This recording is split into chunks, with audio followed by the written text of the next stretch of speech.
Shizima for the photo mode. Oh, dude, I haven't picked up that game in so. Did you get the DLC, Evan?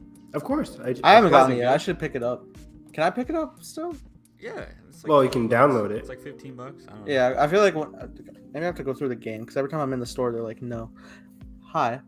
We're live. Welcome back to we've been live. Welcome back to episode number 64 of My Cup of Tea. I feel like the tone I'm speaking in, we should all have our teacups. But yeah, we're all here. Joining us today, we got Evan. So we're on 64 for My Cup of Tea, and was it 62 yesterday or Thursday for Hyperspace Hype? Something like that. Sounds about right. So they're about to coincide. It was 63 yesterday. Awesome. Oh shit. Got it. But yeah, I'm hyped. This was a fun Saturday for me. Love a good relaxing Saturday. I wish the weekends were 3 days instead of 2, but welcome to America / the world. Okay, But yeah, I'm hyped. There's a crazy amount of news. Some of them we didn't get to discuss last week, like the Pixar thing of it all. I don't know how I didn't put the biggest news today in the thumbnail. I was like looking around. And there's a Jason Momoa of it all. There's Joker 2 happening. Snow White stuff going on. So I'm excited. And I just finished Ozark, so I'm super hyped. Hey, also we got Carson here. I did not finish Ozark, but Me either. Good show from what I've seen of it. I'm on like season 1 probably. Goddamn. It's great. What was I gonna say? Yeah, it's good to be back for another episode of more just chill news stuff. We had our commentary earlier this week, and then we were talking that wild episode of the Book of Boba Fett. I didn't actually mean to do that as I couldn't tell. It was so flawless. I was just my brain was it felt like a real slip up. It was like it was. No, I'm sorry, Book of Boba Fett. They know what they did. Yeah, as you can tell, I'm scattered. We power cleaned the house the past 2 hours. So. I just snowed. I shoveled snow for the first time. Dude, I saw your Instagram story with Selena, and I was like, "Oh, this is so adorable." She looked back up at you for approval. Well, at first she was sniffing. I'm like, I don't know, and I'm like, you know what? Encouraging parent who just puts their kids in situations they don't want to be. I just set her right onto the snow. She's like, cold. And she's like, is it? I don't know. It was funny. thick, man. It's all over my porch. It's wild. This ain't Florida anymore. Wow. What have I done? Man, damn it. I hate the heat, but not like this. Not like this. But anyway, we're back here today. A lot of news. What to get into first, Master? We can talk about the Fast and Furious one. I think that's pretty funny. Yeah. So, man, I can't believe that Vin Diesel is going to be in Aquaman 2. Who would have thought? Ocean to ocean. Ocean to ocean. Yeah. It's a 305. And how funny is this? Because all the articles talk about apparently Vin, in addition to him publicly trying to get The Rock back on his Instagram post, apparently behind the scenes he was also trying to get The Rock to come back, and then The Rock said no. So they had to find the next whoever, the next big guy in Hollywood, the next big guy. Literal big guy. And who better than Jason Momoa, rumored to be a villain / anti-hero character in this movie is kind of what the articles are saying. Isn't everybody? Exactly. As soon as he was cast, I'm like, okay, they need somebody big to go against Vin Diesel. It's Batista turned this down publicly on Twitter or something like that, right? Where he or not turn the offer down, but he just said I don't want to do those kinds of movies. All right. And then The Rock obviously not coming back. John Cena came in, had a shot. He'll probably pop up again, at least by the last. Did Cena one. die? No, they made up and stuff. They made amends and set him for. Yeah. He's off into the sunset. He'll probably. Did he go to the grill out? Did he? No, he got a new sweet ride and took off. Okay, he didn't go to the grill out. Poor guy. That'll be an 11. Yeah, probably. But he probably would. Yeah. It's going to be Fast Furious Endgame for sure. Presumably this 10 and 11 is gonna be like Infinity War Endgame of this series. Like Evan's favorite new term. I hate it. that's what I'm doing if I'm making these movies. You have to. It's gonna be insane already. Every criminal. Is it Justin Lin for the remainder moving forward? I think so. They should really bring back the truck driver guy with the shotgun in the first movie. He was awesome. That dude is ruthless. He comes in, take my hand, but take my shotgun. But yeah, Jason Momoa is a phenomenal actor. He's great. This is a great get. Like, I can believably see him as a villain. He doesn't play much villains. He's always usually the hero kind of character in these action movies. Mm-hmm. But again, they need somebody believable to go against Vin Diesel. But as soon as this was cast, I'm like, are they making me believe Vin Diesel has to beat up Jason Momoa? Fuck out of here. Like, look, at this point, Dom was indestructible last movie. I believed anything. Oh my god. I'm so far deep into this. I don't care what they throw at me. I'm there day one. Yeah. I'm ride or die with this franchise. It's like at this point, it's like when you're a child and you're watching a cartoon in the morning. Like whatever logic they throw at you, just like okay. Sure. It's so fun. It's legitimately. It is one of the most fun movies I saw last year. F9 is insane. We took a rocket car to space, man. Nothing's off the table. That's what I was about to say. Like, so last time they had a rocket car, a magnet plane, craziness. What are they gonna do in this movie? Like, this isn't a Mission Impossible scenario where yes, they've done crazy things, but I can think of believable other crazy things they can do in Mission Impossible. They're bringing in the DeLorean, time travel, baby. It's all universal. Is he gonna be related to anybody we know? Because John Cena was his long lost brother that we never heard of for 9 years. I don't know. I mean, at this rate, Letty's especially brother, because he doesn't look like anybody else in the franchise. Is Letty related to anybody? Letty had a brother. No. It could be Letty's brother. It could be new commentaries again. Tyrese's brother. Somebody's father. I don't know. He's Sean's like cousin from Tokyo Drift. Oh, I read one of the articles mentioned that Charlize is supposed to be back. Which I know because she could have blown up in the plane, but it was a fucking simulator. Why would they do that? Oh my god, dude, man! I hate her haircut and I hate the performance. I love Charlize and so many other things, but just not like this. It was. I literally like when the movie was happening and it blew up. I'm like, thank God. But then they zoomed out. I'm like, come on! I was visually like. Like at my employee screening. It's so ridiculous. Just kill her off. What is it in these like test screenings where they're like, we got to keep Charlize Theron in? Like, why? And I think since we're on the last two, she's gonna be it for the end. I'm like, man. I would love if she got killed in this one. No, not redeemed. Way. She ain't going to the cookout. But what's gonna be her next big plan? Like another weird EMP device. Are we bringing Idris Elba back? Super Soldier Army. Black Superman. Oh my god. Well, I love it. He's never faced the main squad. No, he hadn't faced family. Which I'm sure, like, if Vin got The Rock back, he would, or something. Yeah. But they keep asking Rock come back. Why can't you just ask Statham? He's way better than The Rock. Well, I think they got Statham on lock, especially since he was the end credit scene with Han. Right. Yeah. So just ask Statham instead of The Rock. Yeah. But I mean, Hobbs and Shaw, you know? That movie's never happening, I feel like. Like, the movie came out in, 2018? 2019? 2019. Yeah. It was 19, Carson? July 2019. Yeah, it was a year after F8. The first movie Callie and I saw in theaters together. Oh. Hobbs and Shaw? Uh-huh. That seems so recent. It's 2022. It's 2022. We're in the future. Haven't you guys... I thought you guys been going out. I don't know.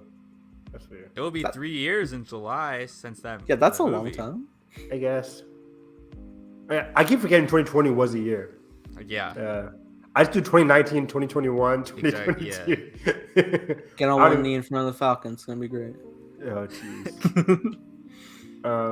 But yeah, I think this is a plausible casting. Like, I saw this on Twitter. I'm like, okay, it makes sense. It makes a lot of sense. I'm just curious, is this our final villain for both movies, or You said anti-hero, Carson? I didn't read that part. Well, but... it's not concrete. It's like shrouded in mystery / like we don't know for sure if he's a villain or if he's a hero type deal. Which I'm saying it now. He's working with Charlize Theron. He kills her by the end of the movie. He becomes the main villain going into 11. I feel like he has that charm though that would work great to get with the Fast crew. I think so too, very much so. I think he could be like one of those BS betrayals where it's like they've already done that so many times. Mm-hmm. Where it's just like, oh, we trusted you, and then he's evil. I don't know. He could be like a new guy who turns out to be working for Charlize. I don't know. Why do they keep bringing her in the movie? We go back to this. I just don't know. I don't know. I just movie drops May 19th, 2023. Well, which is already a crazy month because May 5th, Guardians of the Galaxy Volume 3. So it will have 2 weeks. And then a week after Fast 10 is The Little Mermaid, which is going to be massive. Makes sense. Wow. Yeah, I can't wait for that one. Week after that, Shazam. Week after that, Transformers. God. Did we learn nothing 2 from weeks March 2017? Even I was looking at the schedule for this summer. May is awful. This May? Like the first one is Doctor Strange, cool. Mm-hmm. And then we have 2 weeks of nothing. And then now DC League of Super Pets, May 20th. Yeah, I'm sure that'll be chill. Skip. Top Gun Maverick though, Memorial Day weekend. But that's it. It's like from May to Memorial Day. It's like one movie at the beginning and then Memorial Day. Are people that afraid of Doctor Strange? They don't want to be near it? Yeah. I would be. Especially if you hear the rumors going around. Like, this could be a Spider-Man 2. It's not going to be No Way Home. It's not. It'll be bigger. No way. Yeah. Are you kidding? Oh, I mean, it's a stupid cameo, sure. But I'm like, in terms of box office. Well, no way. If you have the driving force. Well, okay. Yeah, maybe not specifically box office because Spidey is so universally loved and for the last 20 years of iterations. However, if we're celebrating like so many other iterations of different Marvel properties, I think it's going to be bigger than the usual. No, not a lot. They're not going to put the cameos. Box office, people are going in. But like word of mouth will for sure, I guess, thrive. Yeah, I think it's gonna be bigger than any other Marvel thing gonna come this year. That's a good bet. Well, so we have Doctor Strange. I mean, Thor comes out. Thor's always big. You think this is bigger? Yeah, than it's Thor? big, but I don't think it's gonna be bigger than Strange right now. You think Thor's November, right? No, Thor November. Thor's July. Oh wow. Which I was just looking because June's kind of the same way. Like the first 2 weeks of June have Jurassic World and Lightyear, but then the only really major thing coming out that rest of that month is the Black Phone, which is horror. Yeah. And then July 1st it goes crazy because it's Minions. Then the next week is Thor. Then the next week is Bullet Train. Then the next week is Jordan Peele's Nope. And then the final week is Black Adam. So we got 5. That's great. Straight of big movies. But yeah, May and June for a year that was like such. It felt like last year everything was pushed into 2022. Yeah. But now we get to May and it's like 2 decently big movies in May. June gets some stuff and then July really kicks it in. It's so weird. But then we know like this fall is insane. Like I think this fall is gonna be awesome. But I don't know. I expected the summer to be bigger. I guess not. It's still gonna be big, I bet. We'll see. Streaming stuff too, probably. We shall see. Carson, do you think Thor is gonna be bigger than Strange? Yeah, let's go back to that real quick. Oh, box office wise? Well, I mean, precedent wise. Well, because what's the opening weekend? Let's do it now, baby. Well. Oh, I wanted to say like because I know like Thor is definitely like huge and he's one of like the OGs like of the whole universe. But I feel like Strange, I know like from his first movie, it was nothing like super groundbreaking. But I feel like he's become such a staple with both Avengers movies and Spidey that he's just going to be a big driving force. And also post Thor Ragnarok though, I feel like the likeness of that character is just insane for people. Yeah, you put 2 characters. I hate saying that on Twitter, but like. Put 2 posters of Doctor Strange and Thor. Like do a poll. Which one do you guys like better? Thor's destroying Doctor Strange. I think it's like 80-20%. Really? That's just my opinion. And I think, like kids wise, like if I'm like a 9-year-old kid, I'm like, oh, Thor, like, holy shit. I'm wondering because I was actually Doctor Strange shit gets dark, man. No, yeah, it does. I'm just like I don't know if like maybe I almost feel like Thor is like slowing down in momentum. In really? Just the zeitgeist. Well, you're wrong, but okay. Okay, I know. Look, I love Thor. I guarantee you that first trailer will drop with some Taika rock music. Oh, absolutely, and it'll be one of the best trailers. We'll go crazy. Absolutely. Natalie Portman back, Tessa Thompson Christian back. Bale as Christian the villain. Bale. Are you kidding me? He's gonna be smothered in makeup, so we won't know. But still, the performance would be good. But I mean, I feel like even like outside the cameo stuff, I feel like just on the surface, Strange has a lot going for it. Not just with him. Look, I want Doctor Strange to be bigger. I just I feel like just the star power, like everything from WandaVision carrying over. I feel like that's going to be driving as well. That's a good point. But even speaking about the darkness of it all, Carson, I think it's going to be less dark because like there was a whole plot synopsis, or whatever from Doctor Strange. It just seemed like they're going more action adventure for this. Well, movie I think it was. horror. I think even with Derrickson, it was always not going to be full horror, but like have horror elements with it. I'm losing faith. I mean, there's a lot of imagery just from the teaser we got alone that I'm like, I can see where things are going to get even crazy. They said the first movie was like horror tinged a little bit. I'm like, we got nothing. Look, man, when all those hands are grabbing him and it forms his eyeball, it's crazy. It's cool. It ain't scary.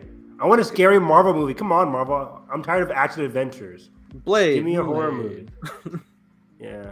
I'm so curious. Like, that's a good point. After watching like the first Blade, it's like I'm so curious how he's gonna ice skate uphill. How you don't do like that hyper like stylized tone where it's like, you know, it's like so like punchline, like so like. I mean, what's the fucking line in the climax of this movie? What does he say about that? Ice skate uphill. Yeah, some motherfuckers. What the fuck? Like, some motherfuckers always trying to ice skate uphill. Yeah. What does it mean? The camera literally just goes right on him and it just punches. It's like some motherfuckers skate. I'm like, how would a Marvel movie even like approach this kind of thing? I mean, they wouldn't. They wouldn't do that. They're going in the complete opposite direction. They're taking it. And what year was that? 98? Like, yeah, I think so. I feel like they're. I think they take it super seriously. I mean, as serious as Marvel can get. I think it's going for. I mean, there's a reason why he was in the Eternals post-credit scene. I think they're going for that similar tone where it's like Eternals felt more like dark, obviously humor, but it felt more dramatic, like serious. I think, and I feel like the best gauge we'll get of like how Marvel will approach a character like that is going to be once we see Moon Knight with how they handle a character. Yeah, that's very true. Even Moon Knight seemed a bit too like crazy. Where it's like I can see the Marvel tone in here. Like it seems like very much like, whoa, this is wild, crazy. There's a lot of British jokes in here.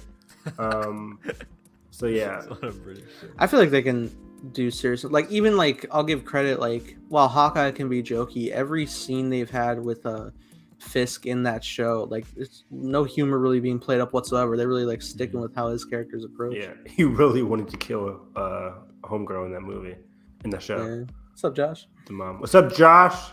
King Josh. But anyways, did we want to guess the opening weekend for Strange? Is it breaking 100? Yeah. You think so? I'm kind of underestimating Marvel. I said Spider-Man to make 90 million. I'm over here like 215 easy. What did it make? What did Spider-Man make? Was it 200 something? 260. 260. I said 215. I said 250. I said 215 because you weighed me down. You gave me doubt. Yeah, I said 190, 180. Even 190 for me, I was like, I'm pushing it. Keep in mind, Doctor Strange's opening weekend Moon Knight was 85 million. The first Doctor Strange? Yeah. Yeah, but he's so much bigger now. Yeah, for sure. I mean, it's definitely gonna. I think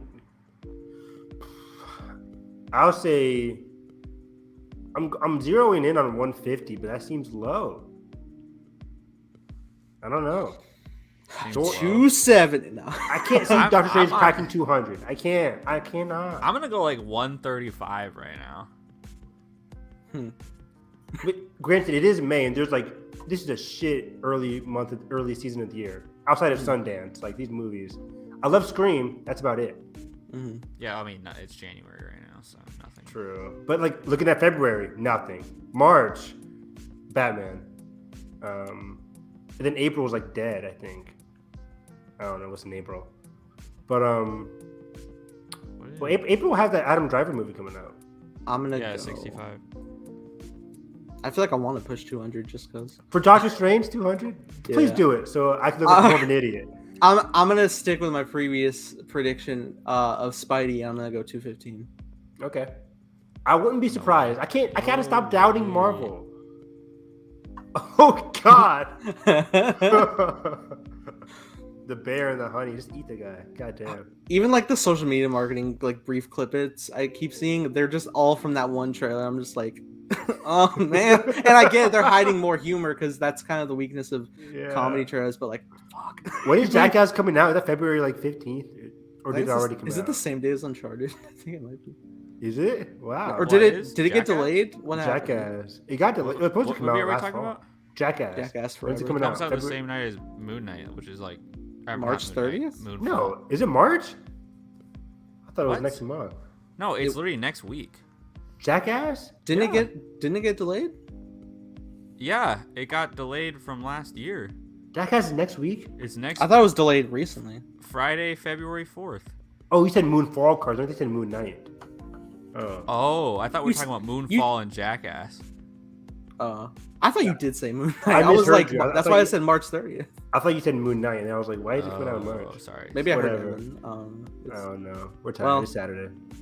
Okay, and then Thor Ragnarok did Thor Ragnarok did 122 million opening weekend, and it's only going higher from there. I feel like there's like the variable to consider of like because the whole hype building to Infinity War and Endgame like has been we've already had that event, so now we're like Doctor Strange. You know what's also interesting? You saying too. Doctor Strange total domestic run was $232 million. Easy. If we do 215. But part of me doesn't want to doubt Nathan because Doctor Strange is the only decently huge blockbuster prior to May, right? Well, the Batman. Oh, you're right. Yeah. Which has a budget of 100 million? Yeah. That's so low. I didn't know that. That's interesting. I already saw the Marvel screenshot comparisons of budget today on film Twitter. Batman Indie? Right. And then they showed Civil War and it was like concrete. And I'm like, just leave me alone.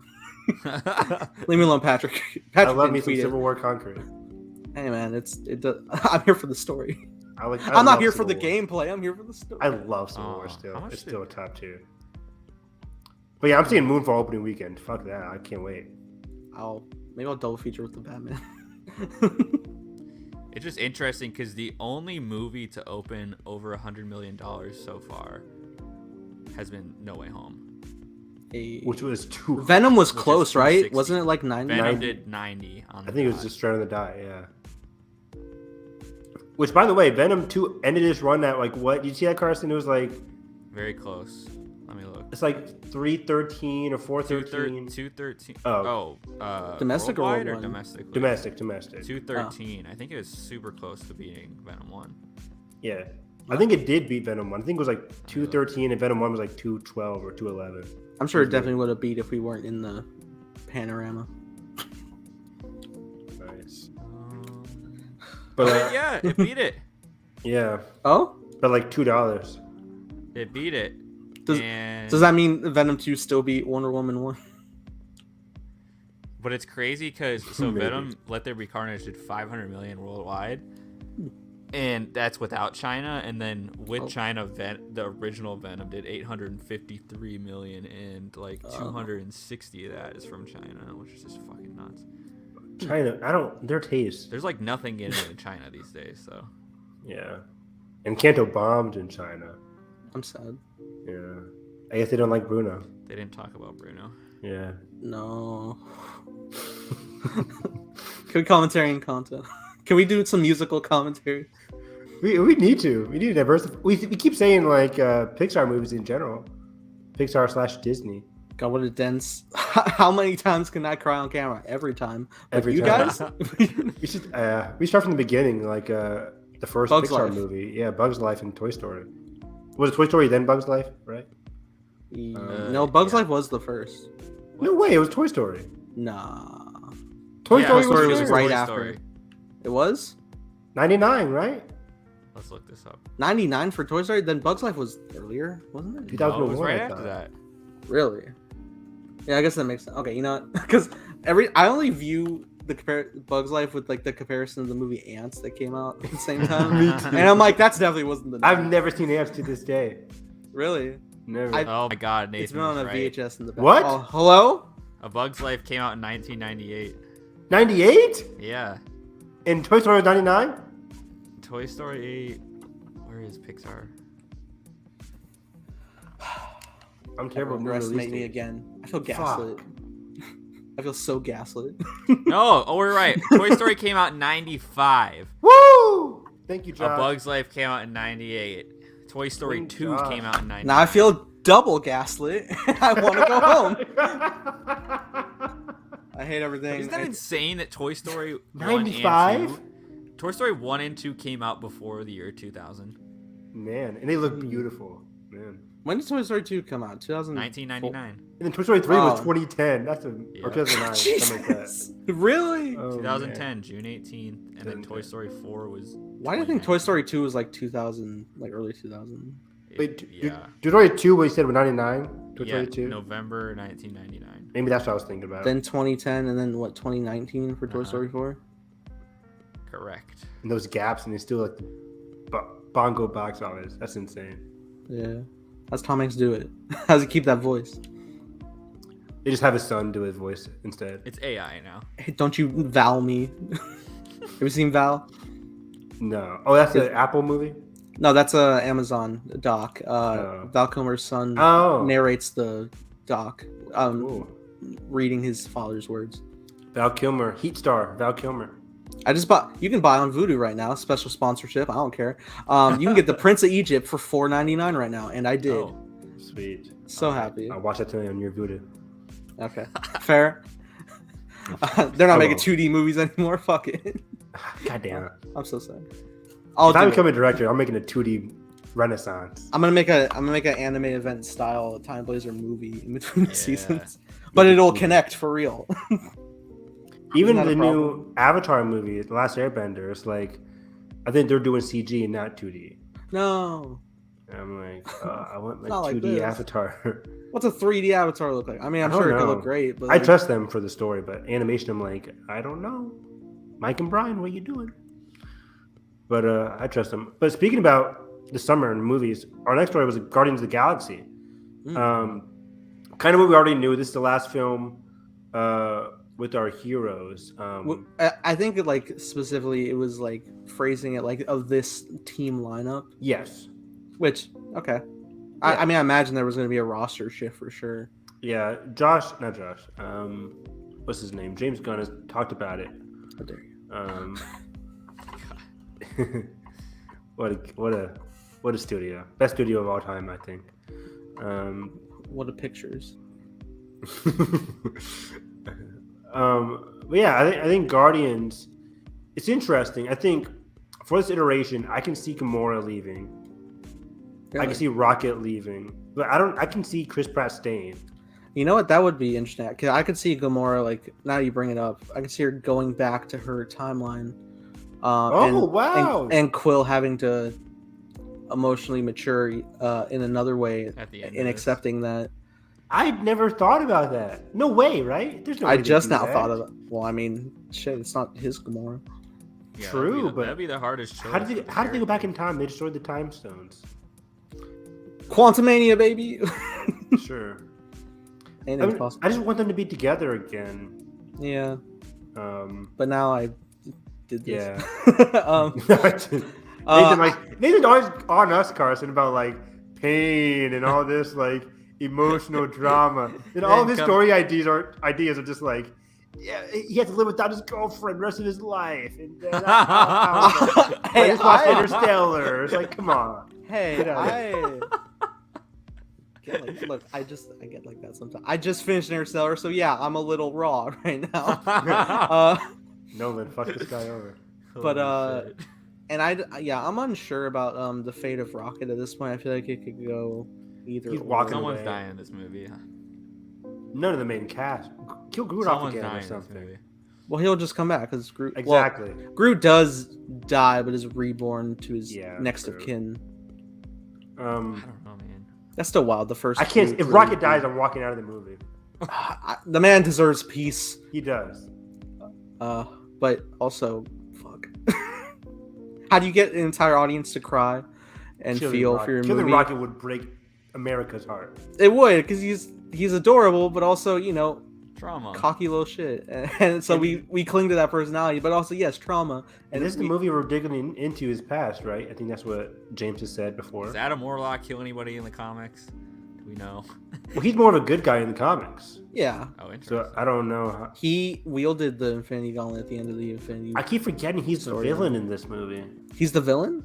Yeah. I don't think that was that confirmed? Well, he'll be the. Well, Poulter is cast as Adam Warlock. He'll be the villain that turns hero guy. Yeah, because he's being sent by the Sovereigns. So Exactly, that's what I mean. So he'll be sent by the Sovereign. He'll realize, hey, these are good people, and then he'll be like, okay. It'll probably be like a vision moment. Yeah, that's what I think with the James Gunn twist. Oh, speaking of Guardians 3, the guy from Peacemaker, Carson Mern, is cast in this movie as a new cast member. Yeah. Oh. The black guy with the Right. he's great. I get his name. I would butcher his name. It's kind of hard to, yeah. I'll let Carson butcher his name for me. I'm gonna find. I'll let the white guy do it. Yeah, please. Carson for the people. Chudwoody Iwuja? I love it. Can you type it out for me so I can get a crack at it? Yeah. What I'll are put we it doing? in private chat. This is how we are fucking gonna get canceled for shit. Unlisted, baby. Unlisted. This whole thing. Copyright and take me down, baby. Alright, let me see what Carson's got here. Okay. I just read it and my brain was like, that doesn't fit. Okay. Yeah, I would. Alright, let me listen to my fucking Nitro. Carson's a brave man. But yeah, I'm super excited because I think James hyped up his role, saying a lot of people in Maine, a lot of like important actors wanted this guy. It could be Chakudi Chukwudi. The last name, Oh. man. Luigi? Chukwudi. I want to say Luigi. You're but- saying I'm not saying Luigi. We're done. let me Ouija. see it. Ouija or It's Nigerian, so Yes. Of course. I'm not saying of course as in What are you doing? that makes sense. I'm saying like yes, this does feel This is great. cultured. Culture. I don't have the tense to use it. No. Thank you, Josh. Thank you. I'm just Yeah. We can say that, can we? Jesus. Jesus. Thank you. My side. Yikes. I'm the What is whitest. happening? I'm the whitest Mexican you will ever meet. But Even my new manager was like, "You don't look like a Rojas." I'm like, "Thanks." wow. The hell? You've only seen my eyes, but You haven't seen my true form. my final form is I get a tan. I used to be fucking crispy boy. Really? Yeah, I was like living in Key West. I was like fucking like that's the burnt French okay. fry So I there. think it's Chukwuji. Wait, Chukwuji? Put in Google Translate, have them say it. No, I found it. I found a little voice thing. Oh, nice. Mm. The Facebook speech. Here's how to pronounce. Error loading message. While Carson does that, do you have any theories who he's playing? Some people in the comments were like Silver Surfer or Could be cool. somebody else, but like this was a very hyped up role. Could be somebody super weird. You know, James Gunn is known for that. But Yeah, it's interesting. I feel like Gunn would be the one to tackle Silver Surfer whenever he comes because I know he's still like they look to him for like looking into cosmic stuff for future projects. he's like the cosmic guy, the cosmic Filoni. He's the blueprint. Exactly. I mean, literally, he really was the one to take us there. Yeah. But Yeah, I'm excited for Guardians 3. That's next May, right? I think so. 2023. Do we get the holiday special this year? Yep. Nice. Sure. What? Look at Josh's comment. Put the comment on there so I can see it. Which one, Jesus? Yeah. Oh, we talked about it. We were like, everyone was like, "Can we say that?" And I said, "Jesus," and then I broke into my Mexican background that is non-existent. It exists, but it feels non-existent. What is this episode? Nothing. Nothing. Let's dive into one of the bigger ones from yesterday. What was the Guardians 3 news that it's gonna be sad and someone's like? Oh yeah, it was the just roster. Like, this is the last time we're gonna see this roster of the team. Last time we see this roster, Gunn teased it was darker, more surprising. People wouldn't expect stuff to happen. You know, every Marvel movie is supposed to be dark. There hasn't been a single dark MCU movie. Hey, there hasn't. Infinity War. That was fun. That was fun. That was fun. That was fun. Everyone was getting their ass beat. It was fun. I mean, I didn't cry at all in Infinity War. I cried during Monster. Where did did cry at? Oh, I guess. When okay. when Peter gets. I guess that happened. How dare you? That was more surprising because I was like going through the list. Yeah, My friends are like, I was going through the list like, who is going to die in this movie? Iron Man, right? Cap, right? Well, I think they both survive. I think the first time you feel surprised because like as they're going, they're like Bucky and Sam, and I'm like, drama. okay, but as soon as Black Panther leaves, everyone was like, Audience is like, no, not the wait. Like, now everyone's on the table because they're like, here's a sequel coming out. Right? Well, yeah, like we just got him, and then they were like, not Spidey, never, and then fuck. That was shocking. Yeah, go for the kid. I have a great vlog with my friend where right before we go see it, we make predictions who's going to leave, and it's like literally the exact opposite of who would leave.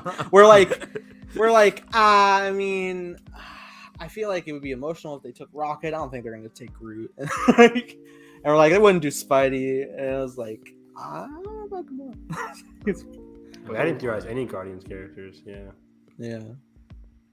That was awesome. But yeah, Endgame I cried because of his Iron Man's death. That was it. Yeah, that was quite. I got emotional a few times. Emotional, but not dark. Yeah. Well, it was a triumphant return. Yeah. I like Scott's reunion. The one Ant-Man moment that I'll go to bat for. You know what? Fuck yeah. And then I'm still pissed that they recast that actress because she was great. Why did they do that? I don't know. And I love the actress that they recast. Why are you guys so attached to this actress? Because she was good, and then it looks like his daughter. It's more of a principle that the actor. Well, Yeah. It's more of a principle that the actress got screwed over, and she's like, exactly I didn't know this either, but she was like a good sport about it. Welcome to Hollywood, baby. Nah, bitch, they signed like 5 contract films. How much of a career moment It's that could have been? Catherine Newton. But she just looked And- anything like. She could be anyone else. What's the other girl's name then, huh? I couldn't tell you, Cricket. but I was Because proud they of wouldn't her. let us have her career. She was good, and she looked like his daughter. Evan's gonna show us like a great groundbreaking film. And, like, Catherine this Newton- new kid they introduced. And Catherine we're gonna Newton be like, does not "Who?" look. I immediately think of the blonde girl from Freaky, right? Is that where she's blonde in that movie? Love that movie. And how would you feel if I was like, oh, the kid from Minari, like whatever? Hey now. What's his name? Alan Kim, Kim. motherfucker. Yeah, I haven't seen it. I wanted Where are to. you? What? What was the comparison there? Oh, This is the timeline that you could have. I feel bad for her, but welcome to Hollywood. She'll be fine. Oh my god! Why are you? What? Why are you so on the other side? Why are you corporate? What the fuck?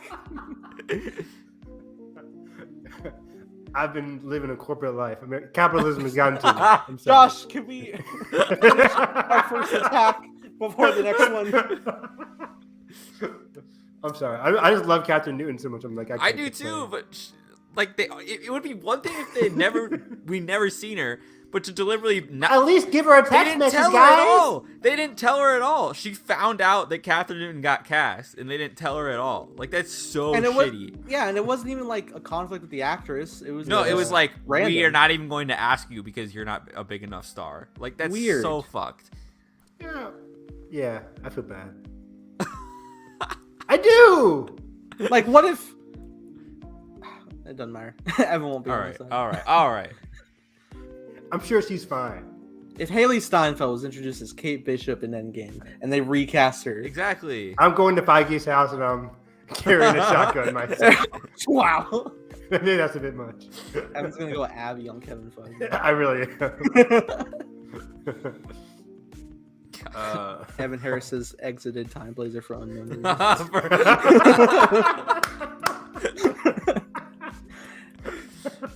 was good. Studio receives backlash for their one person of color actor. Studio liquidating right now. Time Blazer goes straight to Evan Peacock. Harris. That'd be great. Evan Harris dodges Time Blazer premiere. Yeah, he wasn't. Where is he? He wasn't at the Zoom call red carpet. He wasn't among this backdrop audience. Oh my gosh. Wow. I'm dead. Fuck. Where were we? Oh, keeping things on James Gunn. There was some cool news this week that he dropped that he's working on the Suicide Squad spin-off series. Hot off the heels of Peacemaker, which is getting a lot of good reviews and good ratings apparently from Gunn. I didn't know it was getting good ratings. I thought it wasn't. I thought it was the opposite, but I don't know. Streaming, I don't know how it works. Yeah, I think it's pretty. I mean, we just don't know because HBO Max specifically doesn't endorse Nielsen ratings, or they just don't do shit. So, this news to me, I like it. Which character do you want it to be? Do you think it's Bloodsport? I would like it to be Bloodsport and Ratcatcher. Bloodsport is Idris, right? Yeah. There's no way they get Idris for a TV show, right? In the world of streaming, he did Luther. You show up with enough money. Who watched Luther? A lot of people. A lot of people did. Oh, okay. In this BBC show. Yeah, it was like a giant British show. I would love that. That was my first guess. Was Homeboy, whatever his name is. But I want a Ratcatcher. I think Ratcatcher is much more interesting. I do, yeah. And it would be a female-led show. I think it would be much like I feel like he would want to switch it up after Peacemaker and be like, okay, I want to do a female character who is someone that we already root for, kind of thing. Because it would be the complete opposite of. But is that too many rats for a TV show? Never. CGI rats all the time. How much is that budget? CGI rats. A lot. Weasel show. Weasel show. That'll be funny. Who played Weasel again? Sean Gunn. Sean Gunn, yes. I'll take King Shark stuff. Not maybe like a full show, but a lot of people were character. A lot of people were hyping up King Shark, but I'm like, there's no way that CGI is that VFX alone is. Speaking of CG, the effects in Suicide Squad were like so good, and to see like nobody talking about it for awards, are like. I know like everything was made to be like grimy and stuff, but like when like even like their biggest thing, which I think was probably Starro, looked really Starro's good. eye. Oh wow! Like grotesquely real. Yeah, you're right, Carson. Like, I think there's more. I think it comes down to box office because people are hyping up Free Guy, which I think Free Guy has some very good effects as well. But I like the Suicide Squad a lot more.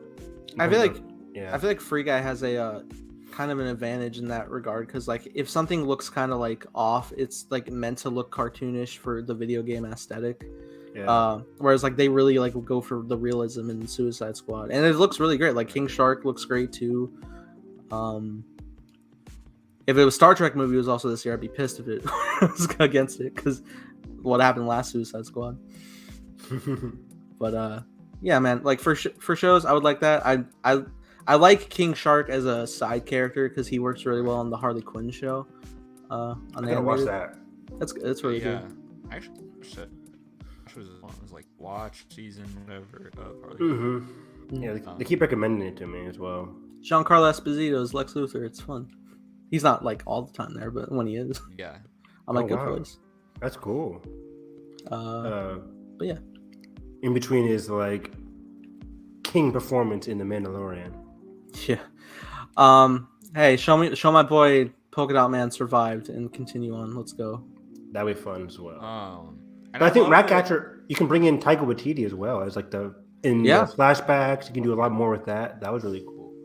Absolutely. I'd love to see that. And I think it's cool that he's like doing like the show route, knowing probably that another movie's not going to be greenlit, most likely. I mean, he kind of got screwed over release-wise. I mean, it came out.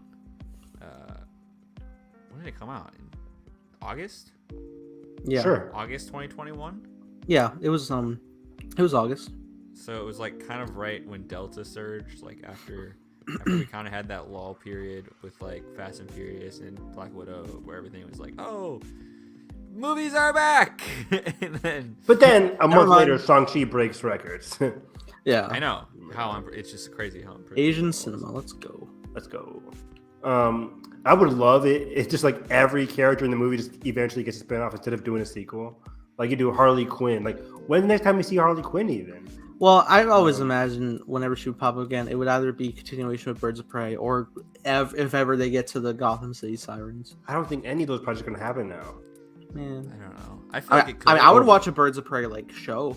That'd be cool. Oh wait, aren't they doing a which one of them? Journey Smollett character. Black Oh, Canary, yeah. HBO. Black Canary. Yeah, they're doing that as a series. That is happening with the girl from Lovecraft, right? Am I wrong? Yeah, Misha Green. Misha Green. Right. Hey, yowza. So Journey was in that too. Okay, so we can get Harley to show up there. For sure. And our girl from Sky High, Mary Elizabeth Winstead. yeah, Huntress. Let's go. Huntress. Yeah. They're in there too. Okay, that could be cool. Just the Birds of Prey. Let's go. Put Peacemaker in there. Yeah, dang, it makes me sad though if we never see Harley in another movie because I don't know if they are. She's great, and all her movies are just.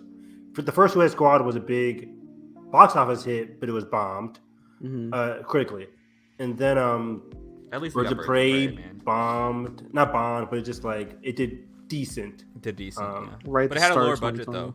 Yeah, true. Good point. And then Suicide Squad bombed.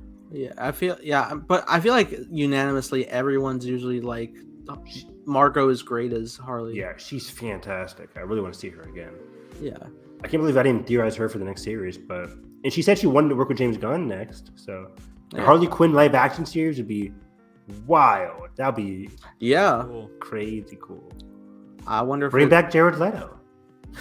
I do find it interesting because like I do find it interesting the idea because I felt like a Harley Quinn show was like too on the nose for a spin-off project, and because I always presumed she had her future in movies. But I also wonder if it would be a conflicting interest with the animated show at the same time. Good point. Yeah, and there's no way in hell she's showing up in the Pattinson. No. Patverse. Not all Yeah. boy. Not all boy. Hopefully nobody shows up in there. No, just Batman's rogue. Yeah, I just don't think it fits particularly that tone that they're going for. I think it's sure. its own bubble universe. Yeah. Everything's in the multiverse, but yeah. Man, that's like interesting to think about. I got pouty voice as if I'm superficial when I adore. Yeah, I know. Oh, Multiverse Madness is gonna be wild, guys. You don't even know. Anyway. I always go back to like that we still like they figured out what to do with Batman in a way. I mean, we're having multiple iterations. They just said, "Fuck it." Here's Keaton, Affleck, and people are still pissed off about that. Like it was news. Like they said that 3 years ago that Keaton was going to be the Nick Fury of this new universe. Right. Yeah, which I think is cool. And then I like it. It's just kind of funny. They can't figure out what to do with Superman. The world's famous superhero. I feel like they just don't want to at this point. Like, I don't know why you wouldn't. It seems fairly easy. I want to know the Don't we behind have the two scenes things about in that. development? We have For what? JJ's producing a movie. Michael B. Jordan's doing a thing. Oh, you're right. Michael B. Yeah. Jordan. is Michael B. doing- Jordan has the HBO Max series. JJ has the movie. Oh, and we're also doing the Green Lantern series, which I totally fucking forgot about. Yeah, that's in production. That should be deep in production. When? I would presume next year for Green Lantern. Yeah, I'm pumped. They're deep in production on that, and they're not including Stewart or Right. Hal because they have the movie, which is also in production. Well, there's a third Lantern. Oh, there's he's a like movie? this much, but Yeah, An HBO Max movie. no, a separate like theatrical movie, right? who's Am gonna I star wrong? that one? I thought. I thought. Remember the I thought it was just assumed that they weren't using those characters because they wanted to use them in the movies. And Oh, I thought know like if there was a remember project. they're like the Lethal Weapon rumor where it's like it's Lethal Weapon in space. That's still a thing. Am I wrong? maybe. I thought they teased like Lethal Weapon in space, Stewart and John or Stewart and Hal, and the rest of them. Wow, I could be completely wrong. I just remember that quote people saying Lethal Weapon in space. I don't know if that was a scoop or if that was an official.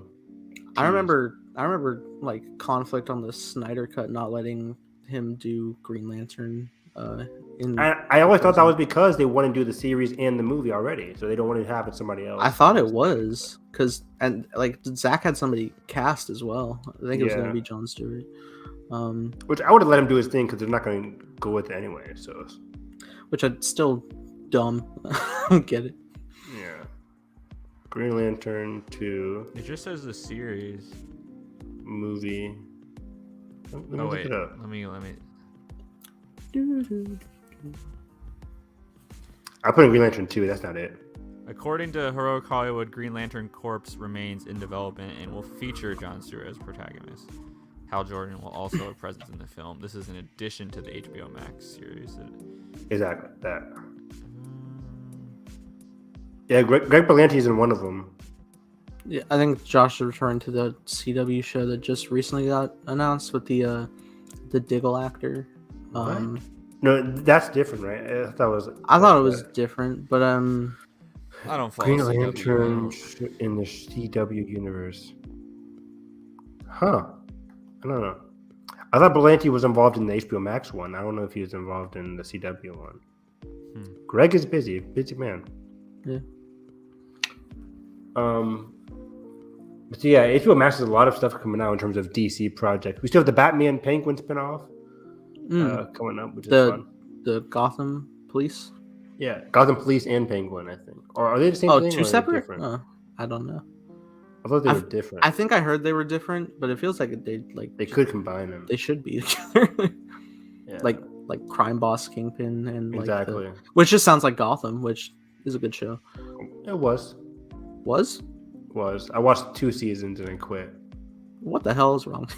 It's not good. The tonal headache that I got from that show is ridiculous. What did it want to be? A crime show or a goofy clown show? I don't. So now I'm reading an article. I didn't finish it, but Lee Tolan Krieger, who directed the pilot for Superman Lois, is staying on in the DC fold. The director is set to direct and executive produce the first 2 episodes of HBO Max's Green Lantern. Sweet, good for them. But yeah, they cast like it was announced at the beach. Yep, exactly.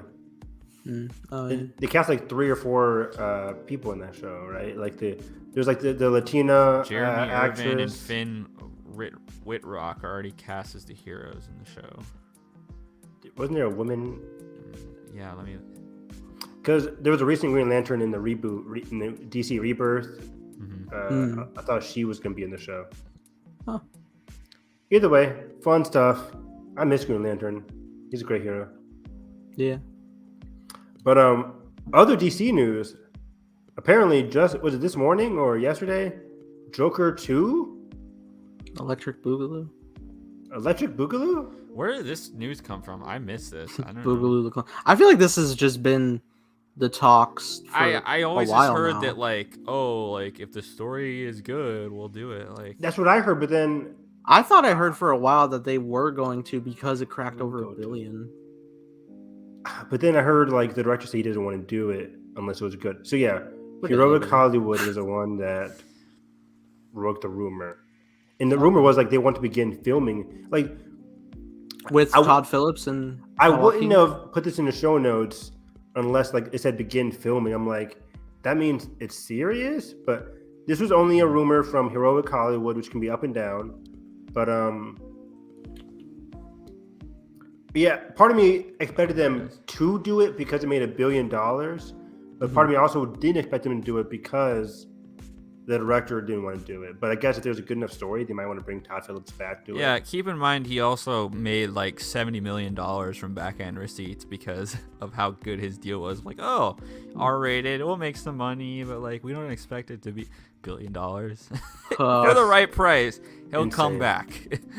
Which is funny because I remember going to that movie went to fucking opening that IMAX and it wasn't super full. It did have legs. I was like, oh man, we do live in this society, don't we? Yeah. According to an insider with knowledge on the Joker sequel, Warner Brothers has officially received the first draft of the script and plans to begin shooting sometime in early 2023. Plot details are being kept secret. Where do they go from here? Yeah, that's what I was wondering. Like, what do you do? I mean, the only thing I can think of is like. I love the ending because he's so surprised that did he live? Did he die? You assume he escaped, but like, yeah, I like the mystery of it all. Yeah, but I mean, if they're gonna do a sequel, I imagine it's just going to be within the thriving chaos of Gotham and like him trying to make an uprising. But like, you don't have a Batman to oppose that. So like, what's gonna be like the Gotham PD? Are we gonna have like a young Gordon? Maybe, I don't know. What I liked about the first one was that like he was his like the conflict was within him, and that's what made it interesting. But I have no idea what's going to be like the driving motivator for the sequel. It just feels like such a cash grab, and I hate saying that, but yeah, it's weird because like they have like the Batman elements in there, like right down to the Wayne's death and everything, but like that wasn't. Yeah, but like I don't feel like any like story they're gonna do is gonna focus on the uprising of a new Batman with Bruce. I feel like if anything, if we live in a world where we get like a Joker trilogy, they would conclude it with but if it were to happen, I feel like they would conclude it with like Batman donning the cowl, which I think would be a cool ending for something like that. But yeah, it just all feels weird because like the crux of it all came from the standalone thing that was very melancholic and wasn't franchised. It was supposed to be the DC. What do they have? They nicknamed it like DC Black Label, Black Line or something, where it was the spin-off. Filmmaker focused story. Blah, I view it as like the DC Vertigo. Department. Like, before Penguin was cast in the Batman, I would have had him be the next movie, but. They could do. I was gonna say Riddler as well, but that's taken. Like they could do Clayface movie. Like come on, R-rated Clayface movie, dude. Give me that. The Clayface episode of animated series Batman is so good. Fan-fucking-tastic. When he's just like morphing through all his faces, just like imagine that, but like go full like R grotesque horror shit. Yeah, man, practical effects. Like the Thing, real sets. Yeah. The last time the article, the Hollywood Reporter reported November 20th, 2019, that Joker 2 was happening, but then we had not heard anything since then officially. Oh my god! Yeah. Is also generating huge. Sources say the director will. This is about the first film. Will earn close to $100 million when the dust is settled, because he deferred his upfront salary for a larger chunk of the. That's insane. Get on Todd. Was he nominated for Best Director? Oh, that was kind of cool. I don't think so. Is he not? Okay. Give me that Willem Dafoe Joker 2 idea. Which was what again? It was like somebody posing as Joker, but not being like Joaquin's Joker. But they're both in the same realm, so it's kind of like a imposter head-to-head ideals.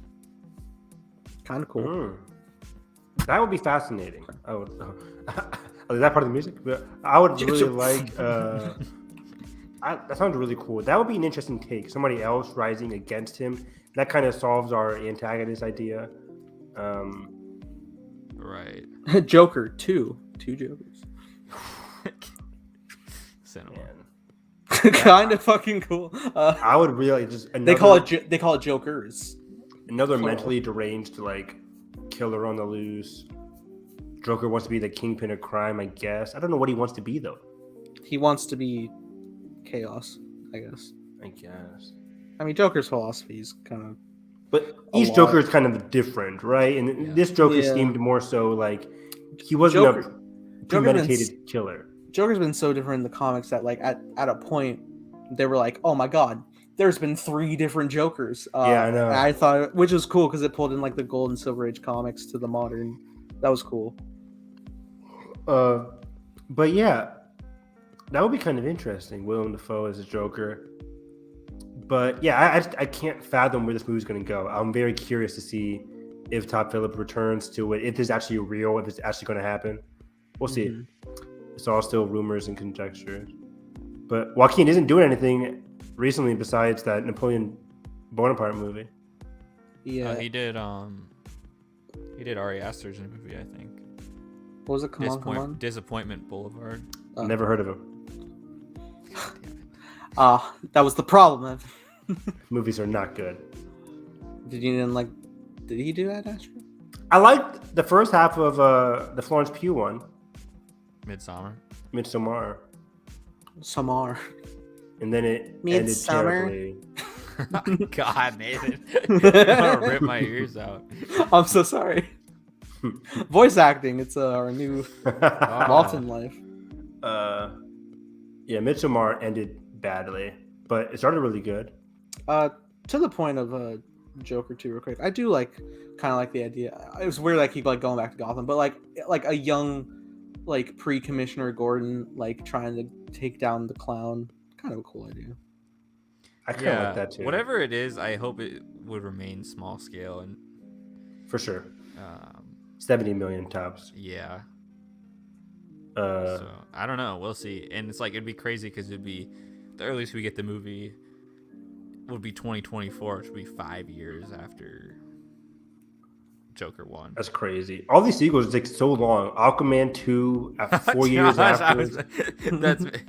Hey, okay. I need to watch both. Somebody needs to be honest, people. I need to watch both Midsommar as well as Hereditary. To be honest, okay, fine.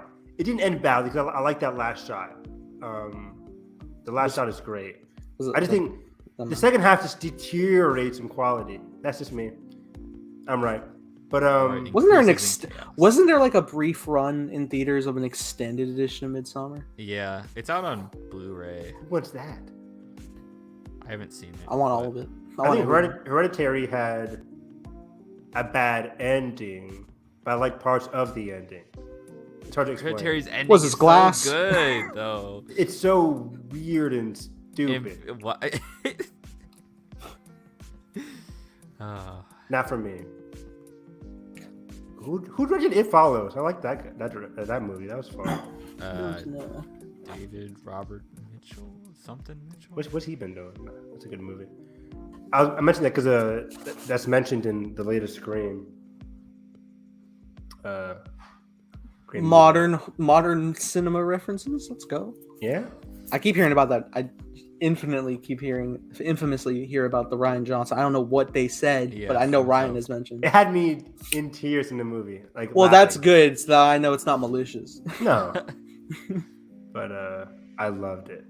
Scream is still a great movie. I might have gone higher. I might do a 4.5 out of 5 for Scream 5. I feel like it's gonna be about Knives Out. Scream's a franchise that I infamously I saw the first Scream recently, a couple years ago, and I thought it's okay. But then when I watched these sequels, my appreciation for the first one grew even more because the sequels were not as good as the first one, and I got what it was going for more. So now I really like the first Scream. Yeah, I saw Under the Silver Lake. I never saw that. I want to see it. I heard Andrew Garfield is really fucking good. I need to rewatch it because I hear people not like it. And I hear some people do. Because I really did not dig it my first time, but it was the version I watched was the one that was the festival version, and I'm pretty sure the final version they re-edited it because of the feedback they got at the festivals early on. How did you watch the festival version? He's Chris Stuckman. Probably. Honestly, I think I pirated the movie, but Edgar got to you, didn't he?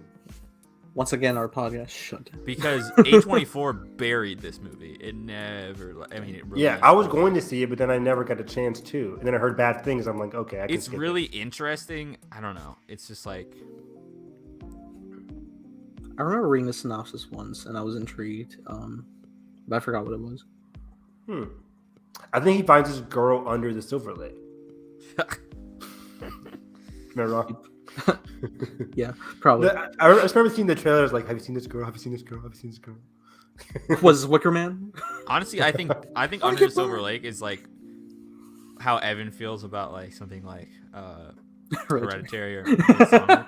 It's I don't. It's it's stuck in the line of ambiguous or it wants to land on something and it can't decide if it wants to be either of them. Yeah. And so it's one of those movies you're I don't know if you're trying to tell me this or if we're just doing it for the plot or if we're just trying to vibe or what we're doing. That's definitely me with Hereditary and Midsommar because I'm I like the technical aspects of his filmmaking are phenomenal. Yeah. And I love a lot of the plot beats of the movie. I just don't like the end points of those movies. I'm just like, okay. Midsommar, in hindsight, has a better ending than Hereditary. Like the Hereditary final scene, garbage. But wow, it's so good. But Midsommar's final scene, I actually liked. Evan makes me scared about presenting him Time Blazer because I feel like some ideas. Oh no, like, it's gonna be off the wall. Did you watch Ari Aster stuff? Is that your inspiration? No. Cut the check, deadass. No, right now it's Interstellar, but there we go, and a lot of other time travel stuff. But no, it's funny because like I feel like I'll watch like some like less blockbustery, more like creative artsy cinema, and I feel like I'll be like, oh, this is gonna be a great idea, and I feel like it'd be 50-50 where Evan's like, that's really cool, or it'd be like, the fuck are you thinking, man? I was so scared. I was so scared for Evan's reaction to the Green Knight. I was so worried. Really? I remember he went and I was like, oh fuck, it's over. I dug it. Frankly, after I finished No Way Home, I'm sitting here and I'm like, does chat like it? Because I'm pretty sure I do, and I can't. My heart can't take it. And then everyone was like, we all liked it. Like, the ending of No Way Home is great. Like I like ballsy, crazy ending, especially like in a lot of anime. Like Evangelion's known for like the craziest ending. Like I like a lot of ballsy endings. It's just that like when it's, I don't know, just somebody dig, somebody don't dig, whatever. I know to put you at 8, to put you at ease. A lot of inspiration is also Last Airbender, so that's great. It's the best show of all time. Yeah. There you go. Especially season fucking 6. The final season is very much Avatar. Is very much Avatar season 3. I'm like, Avatar season 6. Did I miss something? I was like disc 3. What? What? Disc 3 episode 14. No, like the final season is very Avatar season 3. Wow. Inspo. Great. Other news that we never really got to over the past couple of weeks. Pixar's Turning Red is going to Disney Plus. I hate it. How dare you? This was interesting because first we realized it's going to Disney Plus, which sucks. It was a pattern that started with. Did it start with Soul, or did something happen before Soul? No, it started with Soul. Soul, Luca, and now Turning Red. Which sucks because like Sing 2 is an animated movie that made like over. Which one was garbage? Hereditary. It's a bad movie. Man, Alex Wolff is great, and the other, the actress, Toni Collette. Yeah. Sorry, Toni. I hear she has one of the best monologues. She's great. Fucking. But yeah, not for your boy. Anyway, commentary. Let's go. No, Turning Red though was. I was shocked by this because I think yes, the Omicron, the virus is spiking, is horrible, but like Sing 2 did really well. Batman is coming out in March. I just feel like they're still, and then the response by Pixar was like they hate this. Some of the inside employees said they didn't like this. Yeah. But then other ones said like there's a lack of. One of the directors said there was like a lack of families going to the theater, and that's why they did it. Did you hear about that, Carson? I forget the comment. Yeah, and that's. I don't like the comment. Not necessarily wrong, because you say that Sing 2 did good. However, Universal did put it on PVOD early because of just how they saw how it was tracking. Okay. So they put it out for $20 early, and so you could buy, and it was doing really well at home as well, because people were buying. Families could buy it at home. Like it was literally like 15 days, or like literally like 20 days after it came. Do that for Turning Red. Do the 45. Do the Encanto 45 days, right? 30 days. Yeah, I think it was 30 days. Do 30 days for the movie, or do the $20 thing. Well, and also the thing is, like with Pixar too, I think Soul and Luca have been two of like the biggest sign-up weekends. I think because they know Pixar movies are such a draw. Oh, yeah, we talked and so about they that. know that they can, with such a good product, they can beef up Disney Plus, which sucks. But they're like, oh, Soul got, this amount of sign up because everyone wanted to see Soul. Like, and then also on their side, Encanto got infinitely more popular when it went on Disney Plus. On Disney Plus, and so that's definitely for gotta free. be a huge factor. But I'm like, Encanto, it's a musical. It has that cultural effect to it. Yeah. Turning Red, it's a unique Pixar movie. It's in the vein of Soul, where it's just like more of a character-focused kind of movie. I don't know if it's going to be as popular on Disney Plus. And honestly, I don't think Encanto would have been as popular as it is now if it didn't have that word of mouth coming from the theatrical run. I think that's completely undervalued. Good point.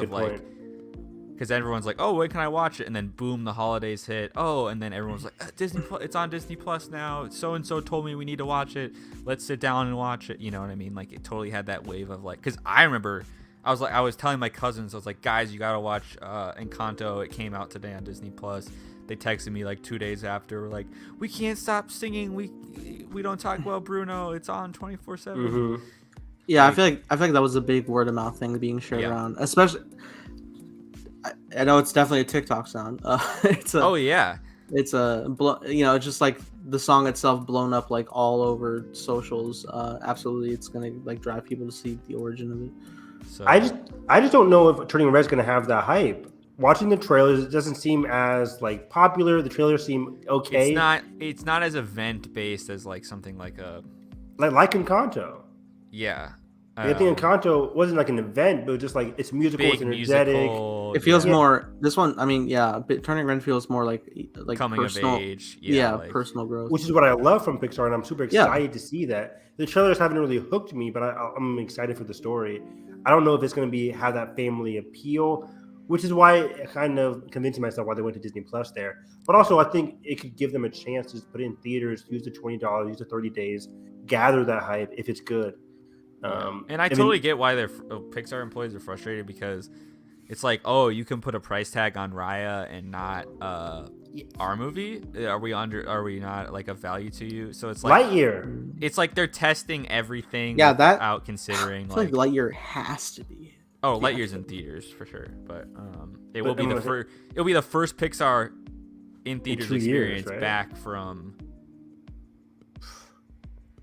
What was the last Pixar theatrical? Onward. Garbage, by the way. No, it's not. It's good. I don't know what you guys see in Onward. I don't know what you don't. How you have a brother and you didn't The Brotherhood is so good, man. I don't know. Man. It was like, I hate Jalen. I do. I hate that motherfucker now. Blast his fucking K-pop. He does all the time. The one random fact about Jalen. His room is all K-pop posters. Me and Nathan are the only ones that like Onward. I know. Let's commentary. I wonder why. Let's do a review of Onward, and it's gonna surpass me and Evans. Dude, is Josh still here? What does Josh think about Onward? I legit balled to that movie. I don't know what it was. It was the beginning of the pandemic, maybe. It was like the third week of lockdown, and it came out on Disney Plus. Nope. Usually, Toy Story 3 had the record of a Pixar film making me cry, and that was twice. Until Onward made me cry 3 times. Yeah, dude, I totally get it. Like, I get it for Toy Story. There's a lot of great emotional scenes. I didn't cry because I'm Evan, but Evan, it sounds like you're fucking have a happy family. Is what it sounds like. It does. It does. I have a great family. We just don't cry in public. No, I'm kidding. We don't cry about fucking Onward. Yeah, Onward just didn't hit me. I'm like, this movie is it's pretty boring, to be honest. Why? Pretty boring. Thank you, Josh. Aggressively. That's the key word there. Josh, I have to ask you. Garbage. Yeah. Onward ain't it, fellas. It ain't it. It is it. Not for me. But yeah, that went to theaters for like a day or two, right? That was like right when the pandemic It was literally like the same week that lockdown hit. Didn't Bloodsport happen that week, bro? Bloodsport like came back right after closing. Yeah. When things reopened. Is that what it wasn't called Bloodsport? It was called Bloodshot. Bloodshot. I knew the blood S something. I know. We were just talking Suicide. Bloodsport is the fucking Idris Elba character. Yeah.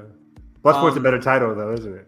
Yeah. I need to find a film Evan adores, and I'm just gonna be like, wait, how do you like this? I'm gonna watch 7, and I'm gonna destroy him. Don't you dare! I would cry. Motherfucker ate himself or something. Although I did that because I think Fincher has like 4 films that are better than 7, and Evan goes berserk. Number 1, Alien 3. That's a lie. I can't name 4 films better than 7 from Fincher. Gone Girl. I don't know. That's a contender. Did Fincher do Social Network? Yeah. Yeah, Okay, well. that's definitely. I'll put them up. I got my 4. Gone Girl, Zodiac, Fight Club, and Fight Club. Fight Club's great. Take out the dude bro Twitter Network. aspect and Social Network, Fight Club, Zodiac, Gone Girl. Those 4 are all better than 7. I give you 3, but I can't give you Fight Club.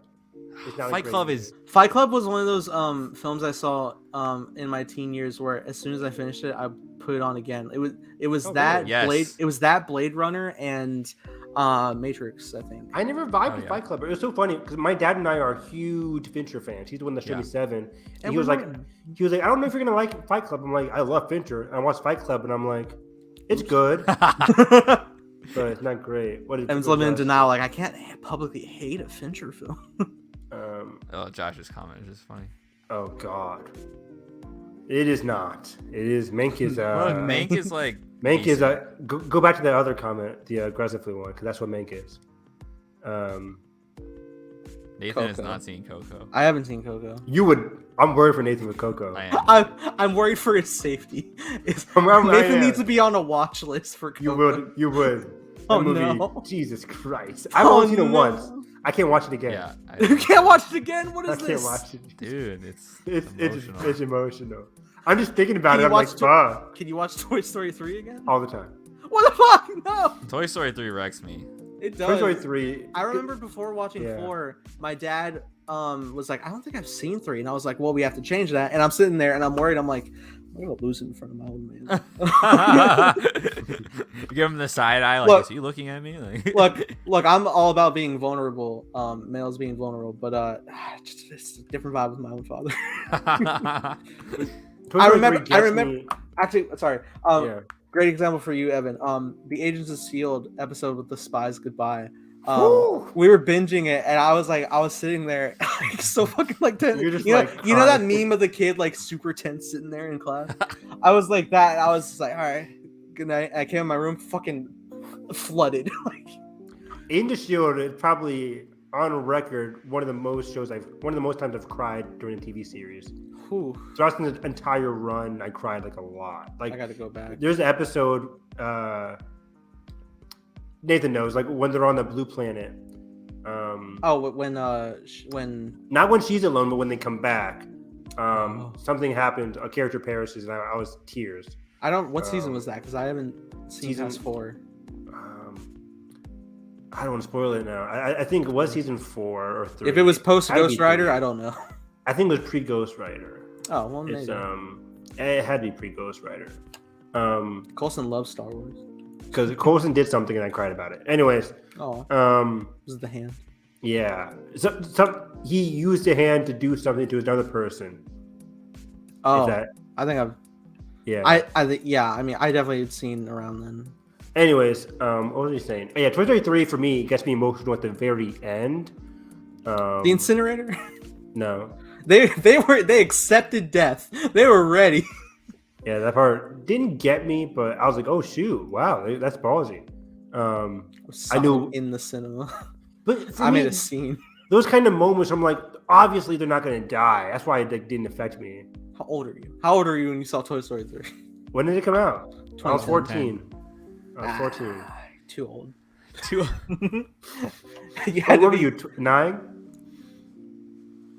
I'm kidding. You were 10 or 11, right? Might have been like 12. We were 10. 12. 11, probably 11. My birthday's in November. What was I gonna say? Yeah. The summary of this conversation: Onward sucks. No. Turning Red needs theatrical, as does all Pixar. Does all Pixar, yeah. Hopefully, and then they say like, they said after Luca, like they weren't gonna do it anymore, and they did it. I'm not sure. Maybe I'm making that up. It's still so weird when I was working at the theater and like we had a Luca poster, and I was like, oh, no. Pain. Other things you want to comment about? Winston Duke has an expanded role in Black Panther 2. This was, what's up, Ben? Turn the King. Yes. You just had to make a Lord of the Rings reference. Which is weird because we hadn't heard about it before. I think the news was that coming back from the break, they like expanded his role and he got a pay raise, which is like mid-production, which is interesting. I have it right here. Let me see. Is he the next Black Panther? His role has been elevated and he received a pay raise. This was January 15th. Part of me wonders, like, of course, like on the front, you're like, is he the next Black Panther? But then another part of me is like, is he filling the screen time Letitia originally had? Like, senior one. I could definitely see him because I could definitely see him. His makes the most sense being the next Black Panther. I still want my dream that's not going to happen is Michael B. Jordan. Remember that idea I pitched of T'Challa giving him a second chance, so he places in the astral plane. That would be amazing. A lot of people hated that idea, though. They said it would be disrespectful to the first movie. I disagree. I don't think it would be. I don't think it would be disrespectful to his arc. Because I think Killmonger, Eric, was the kind of character that was like overzealous, obviously. Went too far. But I don't want to say he atoned, but I think he is capable of it. Especially if he remembers his last moments. And especially if he has another scene with T'Challa or with like a Winston Duke character. I don't know, somebody from the past. Wasn't it a whole crux of Black Panther that like they shouldn't have left this kid behind to grow in the hatred that he was left with, and that like if he had like been nourished in Wakanda, he would have been turned out better. Exactly. And give me that what if. Bring back Sterling K. Brown for more scenes as his father. Yeah, I would love that. Oh, that would be so great. Yeah, because you have more astral plane stuff, and yeah, with him, great. Sterling K. Brown's one of my favorite actors. He's fantastic. So I would love to see him come back in Black Frozen 2's Sterling K. Brown. Exactly. I forgot he was in that movie. Yeah, he's great in the Frozen doc. Gotta watch it. Yeah, you do. You really do. Yeah, that's true. I'm not a huge documentary guy. But you will be after this documentary. You will be. You will be. Fucking episode 5. I know. We'll get there. That's some childhood trauma right there. It's so creepy. Why is he creepy? Yeah. Oh man. But yeah, Ben, the vibe music is awesome. We love us some nighttime drive. Yeah, man. Let's go. Frozen 2 it's good. Don't turn into Preston now. I'm kidding. I really like Frozen 2. I say this, and I've now lost 2 co-stars on time. Go what? Because Preston ain't that hyped over Frozen 2. Oh. I've only seen it once, but I liked it. Yeah, I did too.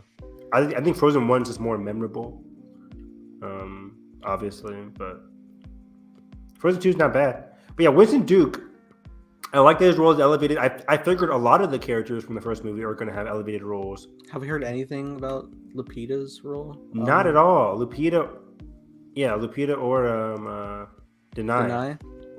I think Lupita should have been the effing main character of this movie. In a normal world.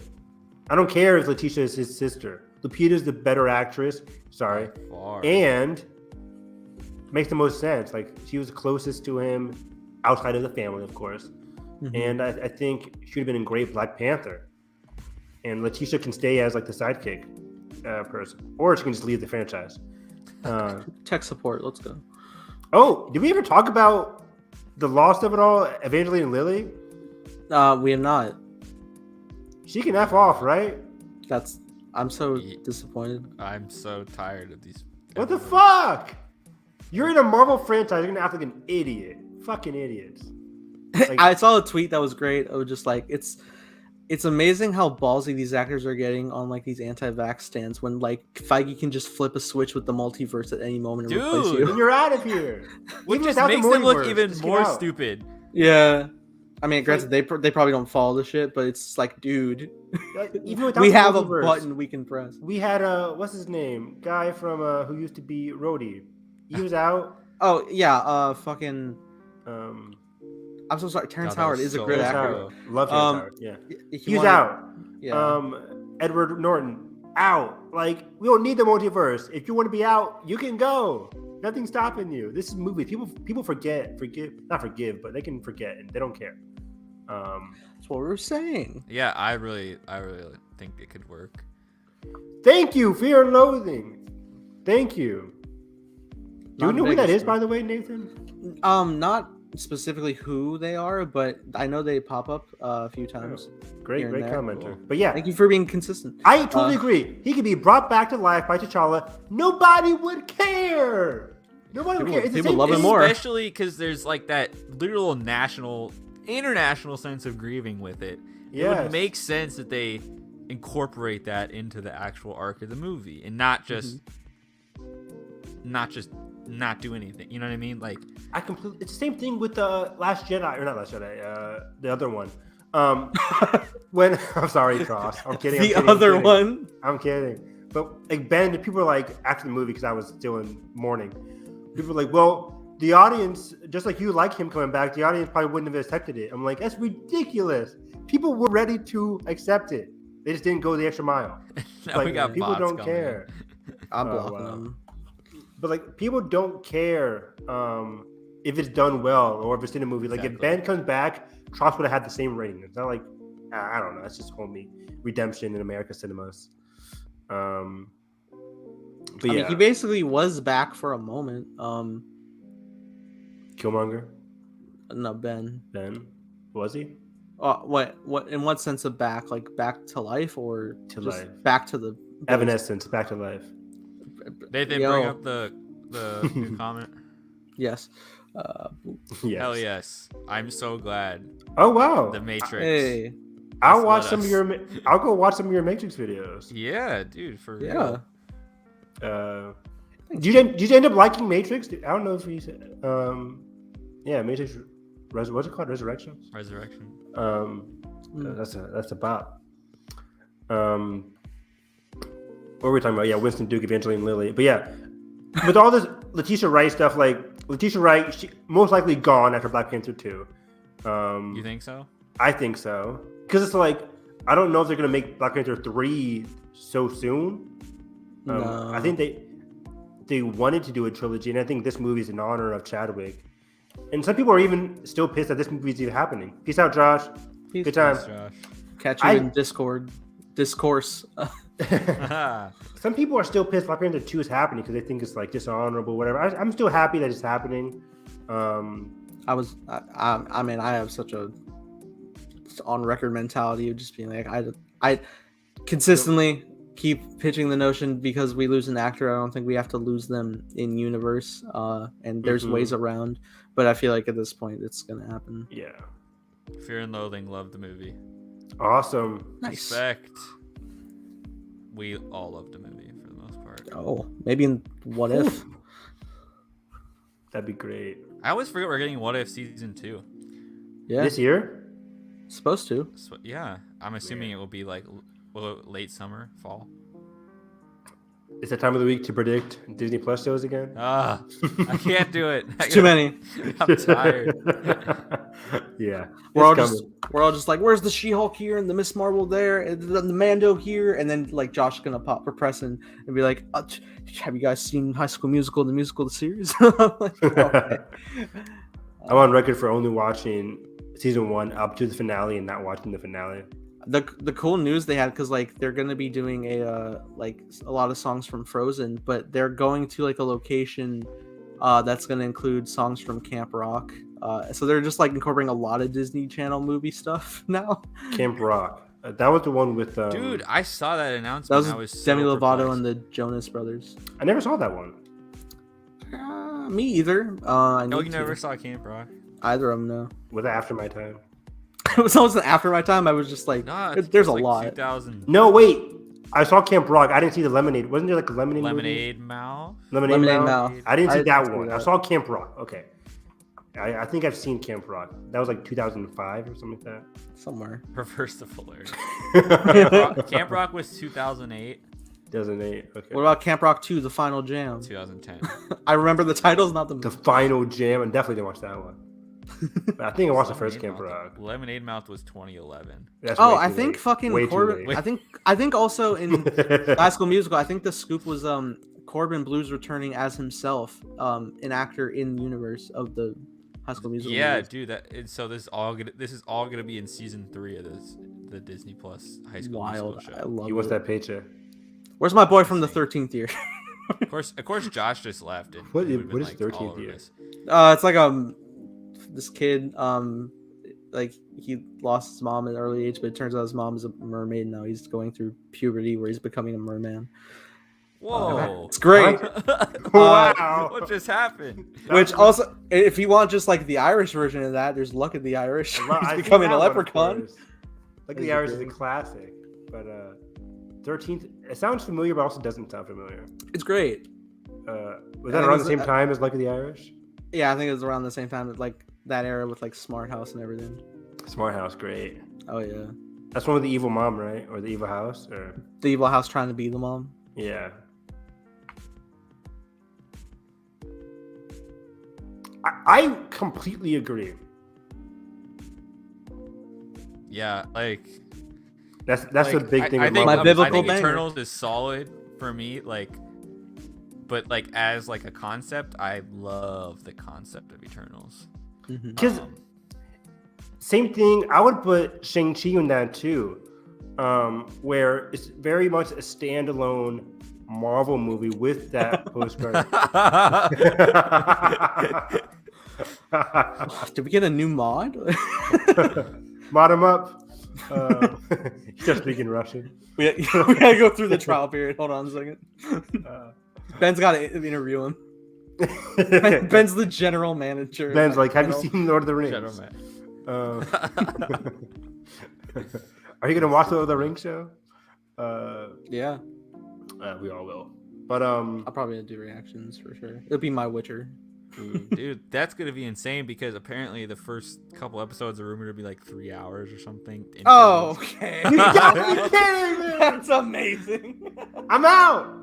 Nathan's gonna be sitting there like, guys, I can't react. I'm so locked in. No, I'll do it, and then I'll just be like, all right, here we go, part 1, episode 1. You said the first 3 episodes are 3 hours long. Are you talking about? I've actually never seen. Whoa, Is is that the animated one? The animated ones? Yeah. Oh. Oh. No, for real though. Yeah. I've never seen the old. I've seen clips of them. Like Yeah. I was watching like the Mhm. Hobbit one because I wanted to see like what the Smaug scene was like. Smaug looks like a dog with fur, and I'm like, I don't like it. I mean, all in all, it's pretty interesting. We have to talk about each episode of this podcast, right? Lord of the Rings. Oh Yeah. that'd be huge. At this rate, I'm so deep in my love of Euphoria. I want to talk about Euphoria. We definitely should. Even. I want to be like, oh my god, what's Cal gonna do next? Yeah, let's do it actually because next week we can do a mid-season review. We could, of Euphoria, yeah. 'cause we'll be halfway. Just through start the picking it up from here. Halfway already. That's insane. Great show. HBO.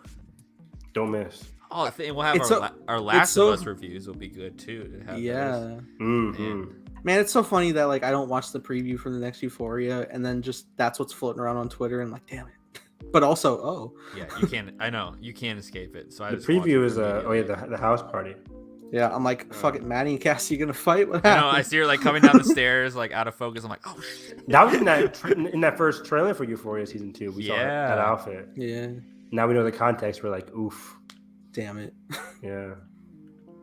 man, it was the funny. And Rue, what are you doing, Rue? God damn. We have to. Pissing me off. I remember like I think the director was like saying in an interview like let's like everyone loves Zendaya and loves Rue. Let's see how far we could push that love. They're pushing it. They are. No, I don't think any of us would see Superman and Lois. No, and I know People keep telling me to watch it. I really should. I yeah, know a lot of definitely people think so. love it, and I want to watch it, and I know I don't like have to watch anything else, but I do want to like catch up on a lot of Arrowverse stuff just so I have the attachment because like he appears in this those shows first. Right, with 'cause Supergirl and everything. in Supergirl. Supergirl, yeah. I've seen his first appearances like in the crossovers and Supergirl. Supergirl's a really good show. Yeah. But, Yeah. How many seasons is Supergirl over now? It 4 is over. seasons, I think it just right? had its sixth and final season. It Sixth? had its finale. Dang, Yeah. I thought it was like 3 seasons. I thought it was 4. No, I remember. I watched 2 seasons. I remember starting Supergirl when like when it just started premiering and it was back on CBS until they traded it. Those CW shows have so much potential if they just cut down half the episodes. Like I can't watch 25 episodes of Supergirl. I tried, but like I watched 2 seasons of it. And it's like tired. You gotta like that, really care that about network characters, cable effect where it's like the one show that's like still airing on like. Because don't they still air like on the physical network every week for like the whole fall season or whatever? Look, man, I hear you, and I know. I want because even if a lot of it gets to be like schlock, I like schlock. I like a lot of the stuff going from the different shows, and I like the characters and their performances. I know some things are gonna get run into the ground at some points, but I don't care. Low thing, is it on HBO Max still? I watched it. It's on HBO Max. My favorite streaming service these days. Yeah, that's about it for Black Panther 2. Letitia's out. Evangeline Lilly's out. Good to know. Oh yeah, Percy Jackson is official. Which I was like, I thought it already was. Oh yeah, Superman Lois.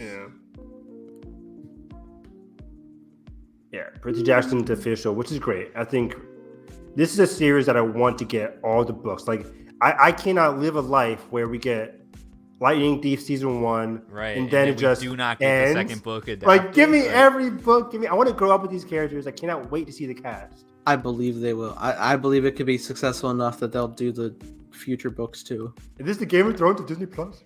Yes, probably. But it probably is. It's probably their Harry Potter, we'll say. That's apt. Yeah. Not magical, but just like young adult fantasy. A lot of magic too. Yeah. Okay.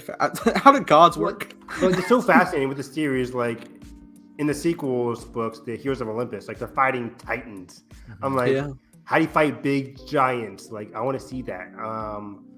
Percy and Lightning Thief, he's fighting he's not fighting Hades, but he encounters Hades. It's so funny that I'm so excited. Everyone wants just like the best adaptations of these stories, and I'm just in here like, can I get my blue Coca-Cola? It's all I want. It's all I've taken away. I read Lightning Thief, I think like a couple times in 5th grade. Nice. Fantastic book. The whole series is really good. I read it after I saw the movie. I don't know why. I remember like the 4th book so specifically. It's like the Labyrinth one. I remember seeing the covers everywhere. It's like that red cover with like I think there's a 2 minute and there's like Lightning Thief, Sea of Monsters, something of something Titan's Curse. Ain't the Olympus? Ooh, is it Titan's Curse? No, Titan's Curse is the final one. Okay. Oh, I know Titan's Curse is the final one. That's when the Battle of New York they do that. Battle of New York, you say? Yeah, just Battle of New York. I would love it if they did like 3 or 4 seasons of the show. Boom, the last book is gonna I'm wrong. A feature movie. You're right, Carson. It was Titan's Curse. Okay. For the 3rd one. What's the last one? Oh, the last one's called Last Olympian. I thought it was Olympian. And then what's the 4th one called? The Battle of the Labyrinth. Battle of the Labyrinth. But this is a great one. The way they construct the labyrinth in this. Yeah, I always love that book. Fantastic. I can't wait to reread the series because I love that one so much. And I want them to do Heroes of Olympus. I have to read. Yes, or do the audiobooks. Or just wait a year in between each season. Or I could react to the show blind. That'd be fun. Me and Carson are the book readers, and then you'll be the normie. Yeah, that sounds fun. And then I'll cut you guys off to be like, don't go any further. You may allude, but you may not say. When Percy dies, no. I don't know. Probably not. I feel like they're children or something. Yeah. Anyway. There's not a lot of death. Spoiler alert. In these, I'm wrong. Why die when you can live and suffer? In the later books, they get more ballsy. In the Heroes of Olympus, in the post Heroes of Olympus, they get more ballsy. But the first series is pretty much what you would expect. It's like they're not killing out Harry, Hermione, and Ron, for example. They're not going to kill Percy and Beth and Grover. I can't wait to see that cast. The cast has me super excited. Just like I slowly am coming on board with the Last Airbender Netflix series due to the cast. I love how every time we bring up that one scene in Fast and Furious 4, we're just like, oh, Grover fucking bit it. Like, it was an aggressive brutal death. It was like he fell off the bridge, and then they threw him off a cliff that was like onto a highway.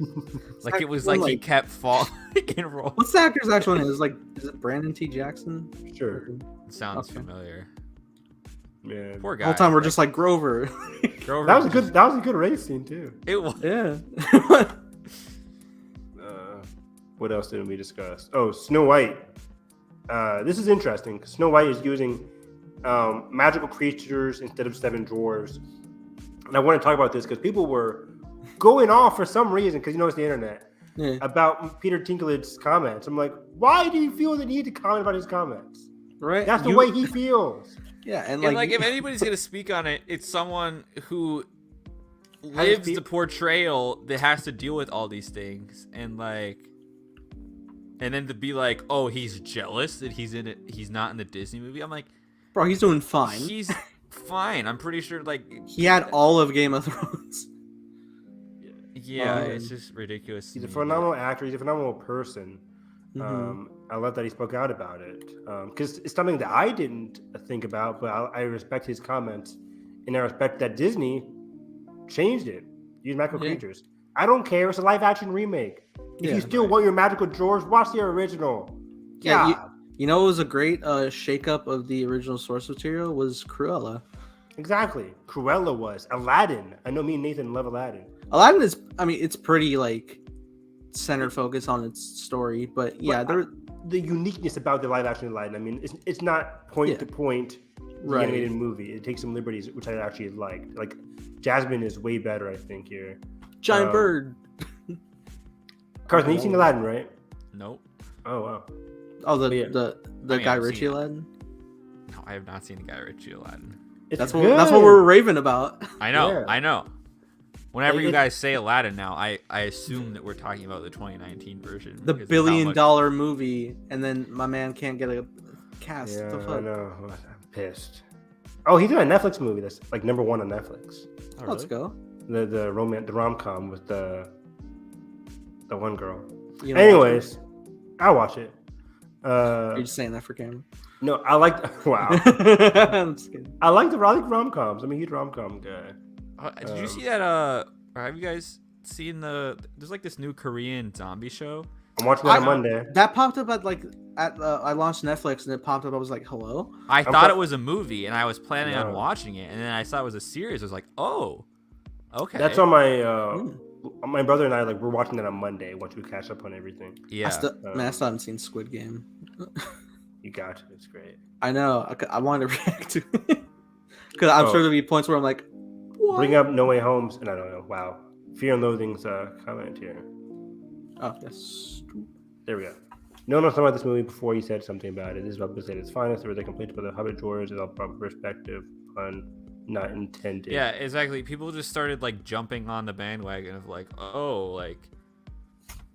don't know. It's just so weird that people try to butt in. Yeah. I just immediately logged off Twitter that day. I'm just I just don't have any. I'm not ready. Yeah. I don't want this. I respect his comments, and I'm glad. Absolutely. I'm fine with them changing it. If they were in the movie, cool. If they're not in the movie, cool. It's fine. But and they're also changing up the Snow White's. They're adding a different character. Did you guys hear about this? There's a new character, a new love interest in the movie. Oh, didn't hear. Yeah, something about that. They're playing Rachel's love interest. So I'm curious to see what they're switching out, because Snow White. What's the deal with people clowning on Rachel lately? Have you guys been seeing that? I think that was a last weekend kind of thing. Well, because she tweeted something today where someone tweeted a picture with her hugging Spielberg, and then Ansel was in the background, and then she replied, and then honestly cropped, and then people were like, "Oh, you're performative. You're still friends with him, or you." Oh my god, bro! She was getting berated. I was like, Jesus, people, I remember. Who cares who she's friends with? I feel like every other week I keep seeing recycled people are trying to find something to bring her down. Yeah, I feel horrible for her, man. And also, I'm not gonna blame the girl for her first big break. What is she gonna do? That she has to. That's not in her control on the biggest press tour, first biggest press tour of her career. She is being told what to say. She can't And it's not it's not a thing that's with Ray Fisher and WB's thing, where like there was secrets that he's outing. Like we all know what Ansel's done. Right. Yeah. She had no control in like situations there. That's unrelated. She's just trying to like promote her big break. And Rachel aside, no one in West Side Story has said like F Ansel Elgort. It's just like nobody's talking about it because they don't need to. It's not our it's not our responsibility to say like you better not be friends with Ansel Elgort. It's like it's let them do their thing. You don't have to like Ansel Elgort. They probably don't. They probably do. It doesn't matter. I don't give a fuck. It's like at the same time, I don't think anybody's going like, oh man, my sweet co-star. Like right, exactly. Right. I think they're just leaving them. They're just they're not bringing them at all, which I think is like, isn't that like a common thing of just like let's not talk about the person, so 100% give them the publicity. 100%. This is not new. So, anyways, I was just like reading her on her Twitter today because she like was whatever, and then like I don't know.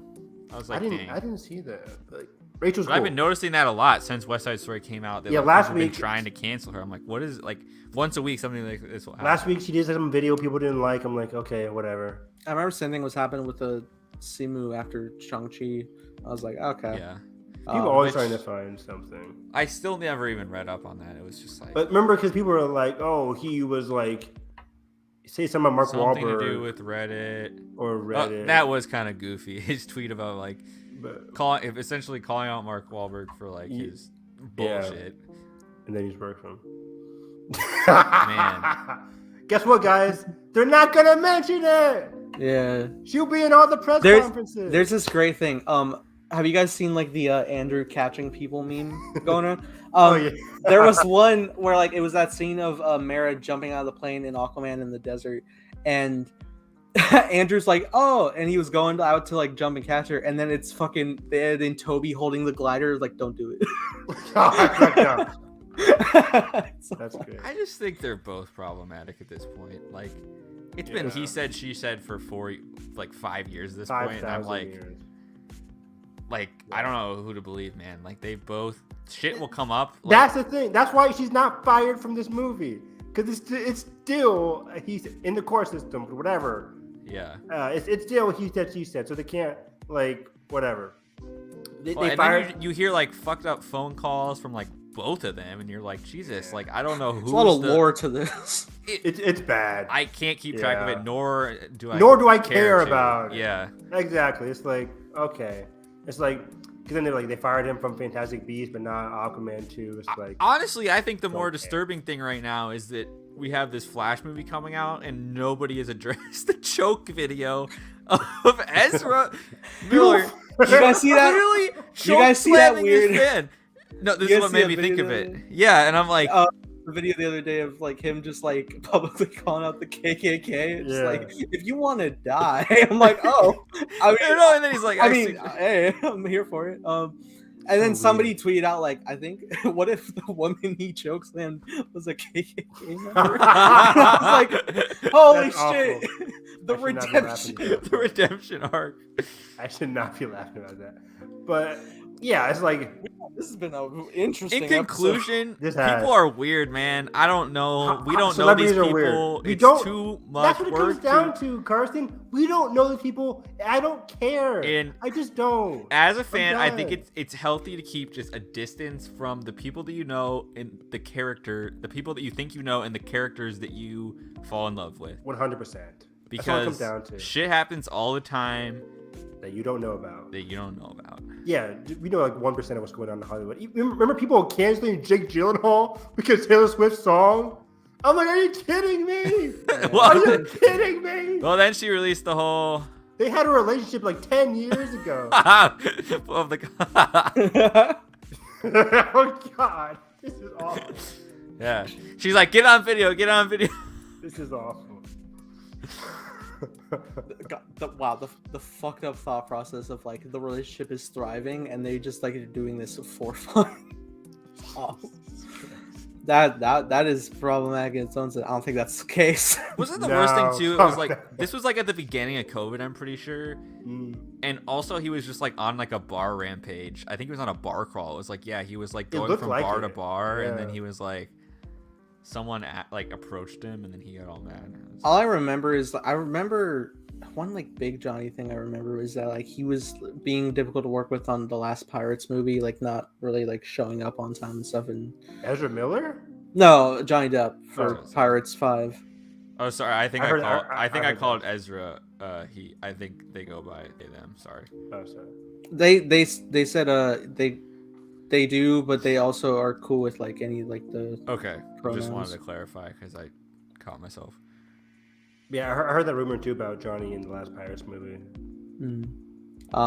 But if was that a result of fucking Amber? I don't know. We got Mads Mikkelsen now, which I think is not great. I'm still not seeing the movie, but I'll be there. I'll be there enough for I refuse to. I keep telling myself like Evan, don't go. Evan, don't go. I'm not going. I need someone. Movie costs $10 these days. Fuck it. You're right. I'm gone. This is what my A-list was built for. Nothing's coming out. I know, right? Nothing's coming out that weekend, anyways. Besides Fantastic Beasts, but I'm still like. Sonic 2 will be the weekend before. I'll watch Sonic 2 before I watch Fantastic Beasts. Have you seen Sonic 1 yet? Not at all, boy. See it. I gotta see it too. Commentary. Okay. What, dude? Honestly, it would be a fun commentary. Yeah. Is it good? It is. Okay. I swear to God. Flip my fucking table. Who would like to in our chat? Is it Princeton? Yeah. Yeah, Preston always comments on my 2022 predictions and lists. He's like, "Where's Sonic?" It's genuinely. And I'm like, "All right, I'm adding it. I'm gonna take out MI7, son of a bitch. Oh, that made me so sad. July 2023, Evan. July. That's awful. We're a year and a half away. Guardians 3 and Mission Impossible 7 same year. Guardians 3 comes out before Mission Impossible 7. Disgusting. I hate it here. Disgusting. Who said that? And just remember those Instagram shots of I still go MI7 back on Macquarie's Instagram just to feel something. Beautiful. And there's still yeah. My brain is empty other than Tom Cruise siting too close on the ledge of the train. Moving train. Just so chilling. casual, and he's like saying and it'd be one thing if he was like, yeah, just like chilling, but he's like he was not even strapped in, I don't think. No, he's not. This man has a death wish. There's one behind the scene image of him and Rebecca Ferguson talking like in a scene, and they're like facing each other super close. I'm like, oh baby, give me the romance between Ilsa and Ethan, please. I can't remember. Is Ethan taller than her in the movies?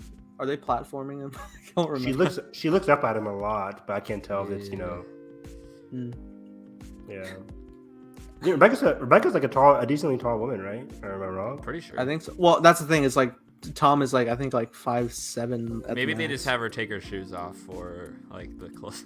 Because I think of that scene in Fallout where she's like just in the trees. The other way. Yeah. Oh, that's such a beautiful scene. When they first see each other and they move into. Oh, man, cinema. Man, how about when like on the car and she's in the motorcycle and it's like just fucking don't do it and he just floors it. I want to put that movie on with the 4K Blu-ray in after this. Goddamn Top Gun. I agree. I think Top Gun's gonna be the surprise of the year. Like it's gonna be even better than people have kind of. I hope so. I think it's gonna be great. I don't think it's gonna do high performance. I think, I think it would be like old fans. I think they'll drop a Super Bowl trailer, honestly. And I think they're gonna drop a Super Bowl trailer. And I can't see that. They already spent so much money on it after years of delaying it. I think they're like, we'll look at No Time to Die. This is the first big Paramount movie since when? I don't even know. No Time to Die. I guess A Quiet Place 2 and. I don't know. Did Paramount have any top? They have Oppenheimer next year, right? Or that's Universal, maybe, not Paramount. Yeah, Paramount's highest grossing movie last year was A Quiet Place 2. So yeah. How'd you find that? Huh? How'd you find that? I just looked up 2021 movies domestic list. Yeah, I can see that. I want it to be $1 billion, but that's just my Top Gun, Ethan. I'd be fine with like 600 million. Hopefully. Whew, that'd be a lot. I would love that too, though. But yeah, that's pretty much it. The last thing, like there was some the Guild nominations came out last couple of days. Oh yeah. And as a huge fan of the Oscars, like what's the potential Oscar nominees going to be? Because this is the first year they're using it has to be 10 movies for best it's the picture. first year.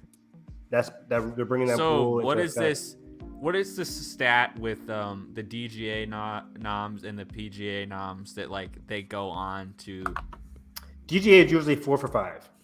Okay, so what's like not in the cut that we thought was gonna be for best picture? Like what was the shake up? For best picture, yeah, it's Tick Tick Boom we thought was gonna be on the edge, the short list. But Tick Tick Boom got into a lot of the guilds. He got into the best adapted screenplay, and he got into the PGA, which is huge. So Tick Tick Boom is safe at number 9, I think.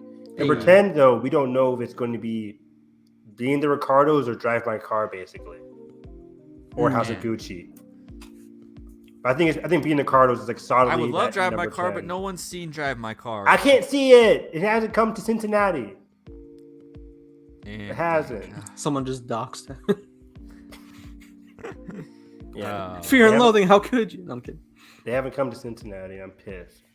So, what do you think are our best picture locks at this point? So, Dune got in the most. Like everything. Dune got everything. It's the only film I think that got everything, which is crazy. It got SAG in terms of ensemble stunt. But yeah, Dune. Top 10 we have Dune, King Richard, Power of the Dog, Belfast, Tick Tick Boom. Wow. Yeah, what am I? Black Widow. No. Jesus. I watch these all the time and I can't remember. Oh, come on. No, that one's gone. Oh, Did you say Belfast? Yeah. Okay. We're at 5. How are we at 5? I'm blanking on a lot of these. PGA. Licorice Pizza. Don't Look Up. West Side Story. That's so crazy to me. Oh, West Side Story's gonna get a best. 100%. 100%. Spielberg's getting nominated for Best Director. So that's 8, and you're saying I didn't see Coda. How can I forget Coda?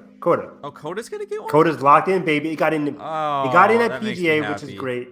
PGA was a great win for it, and it was in Best Original Screenplay. Okay, so that's 9. Best so then you're saying In the Heights. Let's go. On the Edge is Being the Ricardos, or what did you say the other one was? Drive My Car. That's number 10. Man. I'm hoping for a Drive My Car, but I'm leaning towards it being the Ricardos. Because the only other likely nominees are House of Gucci, which is not cutting it. I don't think that's... Yeah. Nothing for The Last Duel? Nothing. Last Duel, unfortunately, got tanked a while ago. International Best Pictures this year are so fucking good. Worst Person in the World, I would nominate it for a heartbeat for Best Picture. Is it nominated? Oh, yeah. It's for Best International Feature, just like Drive My Car, but I think Drive My Car is winning Best International. Yeah, I think so. Because nobody has seen Worst Person in the World yet. Either, yeah, because it hasn't released. But yeah. Oh, also... Fuck it. Last Duel. Green Knight. I wish. Let's go. I can name a lot of them. I think No Time to Die got in at PGA as well. Interesting. People were thinking Spider-Man No Way Home could be that 10th slot, but it didn't get in at PGA, which kind of sealed the deal for it. And it's like iffy on Best Visual Effects as well. Hey, what was that? This is random. What was that one film that came out from I think from the same guy that did Eternal Sunshine? That snow movie, right? Yeah. With when they're driving the car. Kaufman's, Am I thinking of something else? Can somebody hear me? Right. I'm thinking of Ending Things. Oh, yeah. Okay. So yeah. That was 2020 though. I liked it. Yeah, I remembered. I remember everyone was thriving on it, and I was like, "Ain't it like gonna make me super depressed?" It was good. It wasn't great. Like I watched. I was like, it's 3 out of 5 for me. But little sister texted me like, "Wow, you gotta see this," and I'm like, "You're 16." The biggest thing that I was said about going towards the Oscars is that Kirsten Stewart might not get it. It's looking more and more like this might be a year for Nicole Kidman for Lucille Ball and Being the Ricardo, which is came out of nowhere. Cause I would rather her, or I would rather Kirsten Stewart or Kristen Stewart or who's the one from Tammy Faye? What's her name? Jessica Chastain. Jessica Chastain. I would eat those two. Would be far better than Nicole Kidman, who's great. I have yet to see it, and it's been on my. It's on Apple Great TV. point. I was wrong there. I think Driving My Car, Being the Ricardos, and Tragedy of Macbeth was at top 3. I think for the number 10 spot on the bubble. I'm forever depressed about The Green Knight. You know what? I'm gonna say Tragedy of Macbeth takes the 10th spot. I would have loved that too. Just because Frances McDormand and Denzel Washington are in it, I think. Denzel's getting the best actor. Yeah. I heard it's really good. I need to watch it. It's dense. But it's getting in for best cinematography. It's getting in for. Shout out to my boy who did the cinematography of Half-Blood Prince. Most beautiful looking. Blockbuster. He did Tragedy of Macbeth? The most beautiful look? Whoa, I didn't know that. Yeah. Did we have this argument? What? That what? I don't know if I think Half-Blood Prince is that. It's so gorgeous, man. Continue that sentence. If Half-Blood Prince is like the best looking Harry Potter, it is. It's what do you mean? Hands down. Because it's fucking Prisoner of Azkaban, man. Looks great, but it's not. Looks great. It's not Half-Blood. Yeah, it's not Half-Blood. Half-Blood feels muted. Exactly. No, everyone. The way it's shot, the dark tones, dark colors, like. I think the way it's shot is great. Either. It's not all dark. Like there's a. Do I have a bad copy? Like I feel like it's muddy. Muddy. Turn up your brightness, motherfucker. Yeah. Oh, talk to me about my brightness. Fucking turn up my brightness right now. Never again. Yeah. I'm excited. I think Oscar nominations are like in. We gotta do commentary so you can show me the way. For visual effects though, it seems like the lock is Dune is winning, obviously. Hey. You leave my candy brain alone. Yeah. Endgame cinematography was like, it has cinematography. All right. Just kidding. But when there's blue glowy lightning, I'm here. For best visual effects, it's looking like Dune, and No Time to Die, and makes sense. Which I'm shocked there's no Suicide Squad. No Suicide Squad. I think Suicide Squad has better effects than Shang-Chi did. Spider-Man's on the bubble. Spider-Man's on the bubble. It's Dune, Matrix. I'm thinking Godzilla. Oh God. No Time to Die.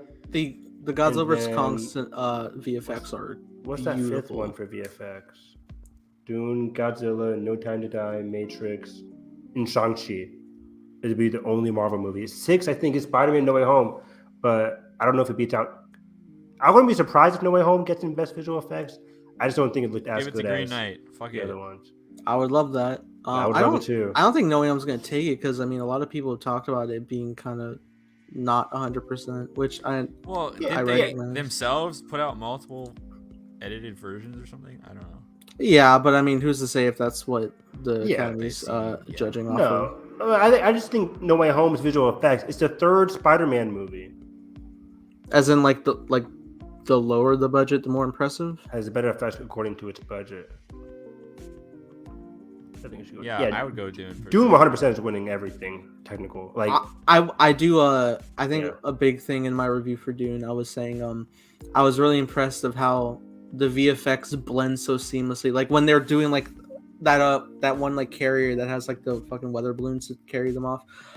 It's put in the scene so well. Like just like the atmospheric distance, it blends. Fantastic. Yeah, I think Dune's winning best VFX, best sound, VFX, sound, score, production design. It's gonna be a regular Return of the King. What else am I missing? Costumes might go to Cruella. We'll see. Cruella. But it's winning best editing. That's 5. I'm missing 2 more. Costumes can go to Dune or Cruella. That's 6-ish. And then something else. I think it was going to win 7, but yeah. Dune's winning a lot. It's going to be like the next Mad Max. But yeah, that was pretty much it. Yeah, I'm just scrolling through. Are you shocked that, I mean, Netflix is having a huge year with Don't Look Up, Tick Tick Boom. Crazy, And right? Isn't there a third one? Power of the Dog, right? Power of the Dog. Power of the Dog, which might be winning Best Picture. Hopefully, I love that That's movie. 3 movies. I think that's a record for a studio or tied a record. I wonder, maybe. I think I saw a tweet. The last time it happened was in the 90s or something for United Artists when they had 3 movies in the. Jeez. I would be so happy. I think most of those movies are very good. I think Don't Look Up is pretty good. I didn't hate it. Still gotta watch it. Cruella's costumes are great. Yeah. Man, the trash can or the trash truck dress is still my favorite. It Where she tumbles gets out up. and it's like Yeah. boom. So fucking cool. Cruella's really good. Yeah. Really. It really surprised me. Like I Mhm. remember walking out of the movie, was like, guys, I had so much fun with that. It's such a fun movie, yeah. But yeah, Netflix. This would be if Power of the Dog ends up winning. It would be the first Netflix movie to win Best Picture. Wow. Roma couldn't do it. It's been doing that for years. It's been trying to do that for years, ever since like the Idris Elba African movie. Yeah, what was that movie called? Beast of No Nation. Good pull. Was yeah. it 2015? Feels like 2015, right when the Netflix movies started to rise up higher and higher. Yeah. So Beast of No Nation, it had tried with Roma. Isn't it funny how they only make Marriage Story. Marriage they Story only make- should have won. Yeah. auteur Oscar movies, or they make or the red notices? Schlock. Schlock, yeah. It's kind of crazy. Yeah. Six Underground, Best Picture. God, I had to turn it off after 20 minutes. Infamously the opening heard scene that. just didn't end. Who's Just in that? kept going. Ryan Reynolds. It just kept going. I see. But yeah, I would hope Power of the Dog wins. It's still between that and maybe Belfast, but Power of the Dog just who's gonna keeps take winning it. director? Because I'm seeing the Jane DGA. Who? Jane Campion, the director of Power of the Dog, is taking it. I think so. Really? She's won everything up to this Did point. DGA not nominate her? They did. Not DGA nominated Denis, Jane Campion, Paul Thomas Anderson, Steven Spielberg, and the fifth one was Kenneth Branagh. What for am I was Belfast. reading the wrong category. Spielberg feels like the Meryl Streep of Oh, I was directing reading now. outstanding directorial achievement of first-time feature film director, which is Maggie Gyllenhaal, Rebecca Hall, That was a great list too. Lin-Manuel Miranda. Michael Sarnowski for Pig was in there. What did Rebecca Hall? Pig.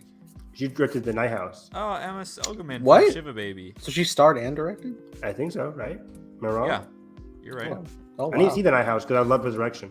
I need to watch it again because I had another. It was another instance of something being marketed one way when it's actually like something way deeper, like a fucking Ad Astra. I love that Astra to God. death. Oh, I I'm now gonna put love that that movie Astra. on. I had the Blu-ray. I haven't rewatched it. I need to rewatch it because it's so It's good. gorgeous. This man, fucking space cinema, the Renaissance. That we last, had. I know, right? Every year we had a good space movie. Yeah, so I think it kicked off with Gravity with its like Gravity. with like, and then it went Interstellar, The Martian. Is that 2014? Martian was 2015. 2014 was 2014 was Interstellar. Interstellar. Okay. 2015 was The Martian.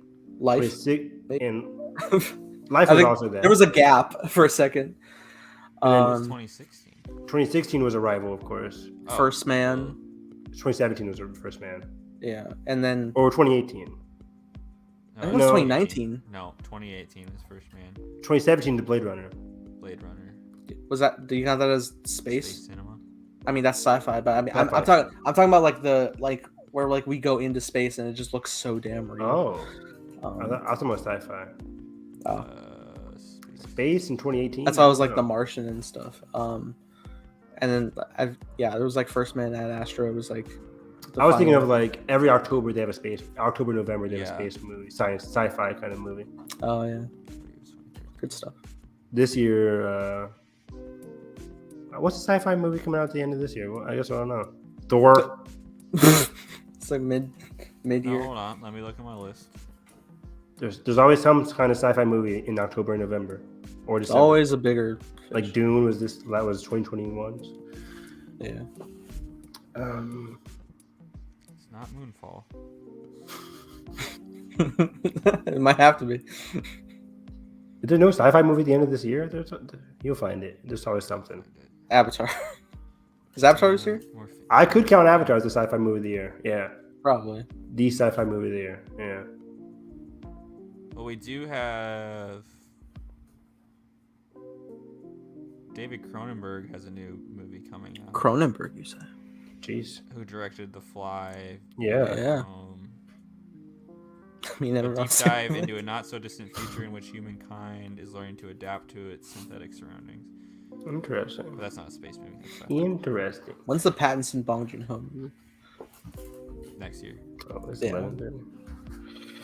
Yeah, that's pretty much it. You did it, Joe. It's all I say now. God damn. Evan, where can Find me on Twitter at Harris EV9, trying to get past Hillcrest in Last of Us Part 2. Never. Finishing episode 5 of Peacemaker. God damn it. Which I'm about to do after this podcast ends. And then I finished Ozark. I start All of Us Are Dead on Monday, but then so much TV. This is the last weekend where I can live in peace because Celebrity Big Brother starts on Wednesday. The live feeds are and back! I'm watching those live feeds waiting for chaos. It's going to end the end of February. It's only a month.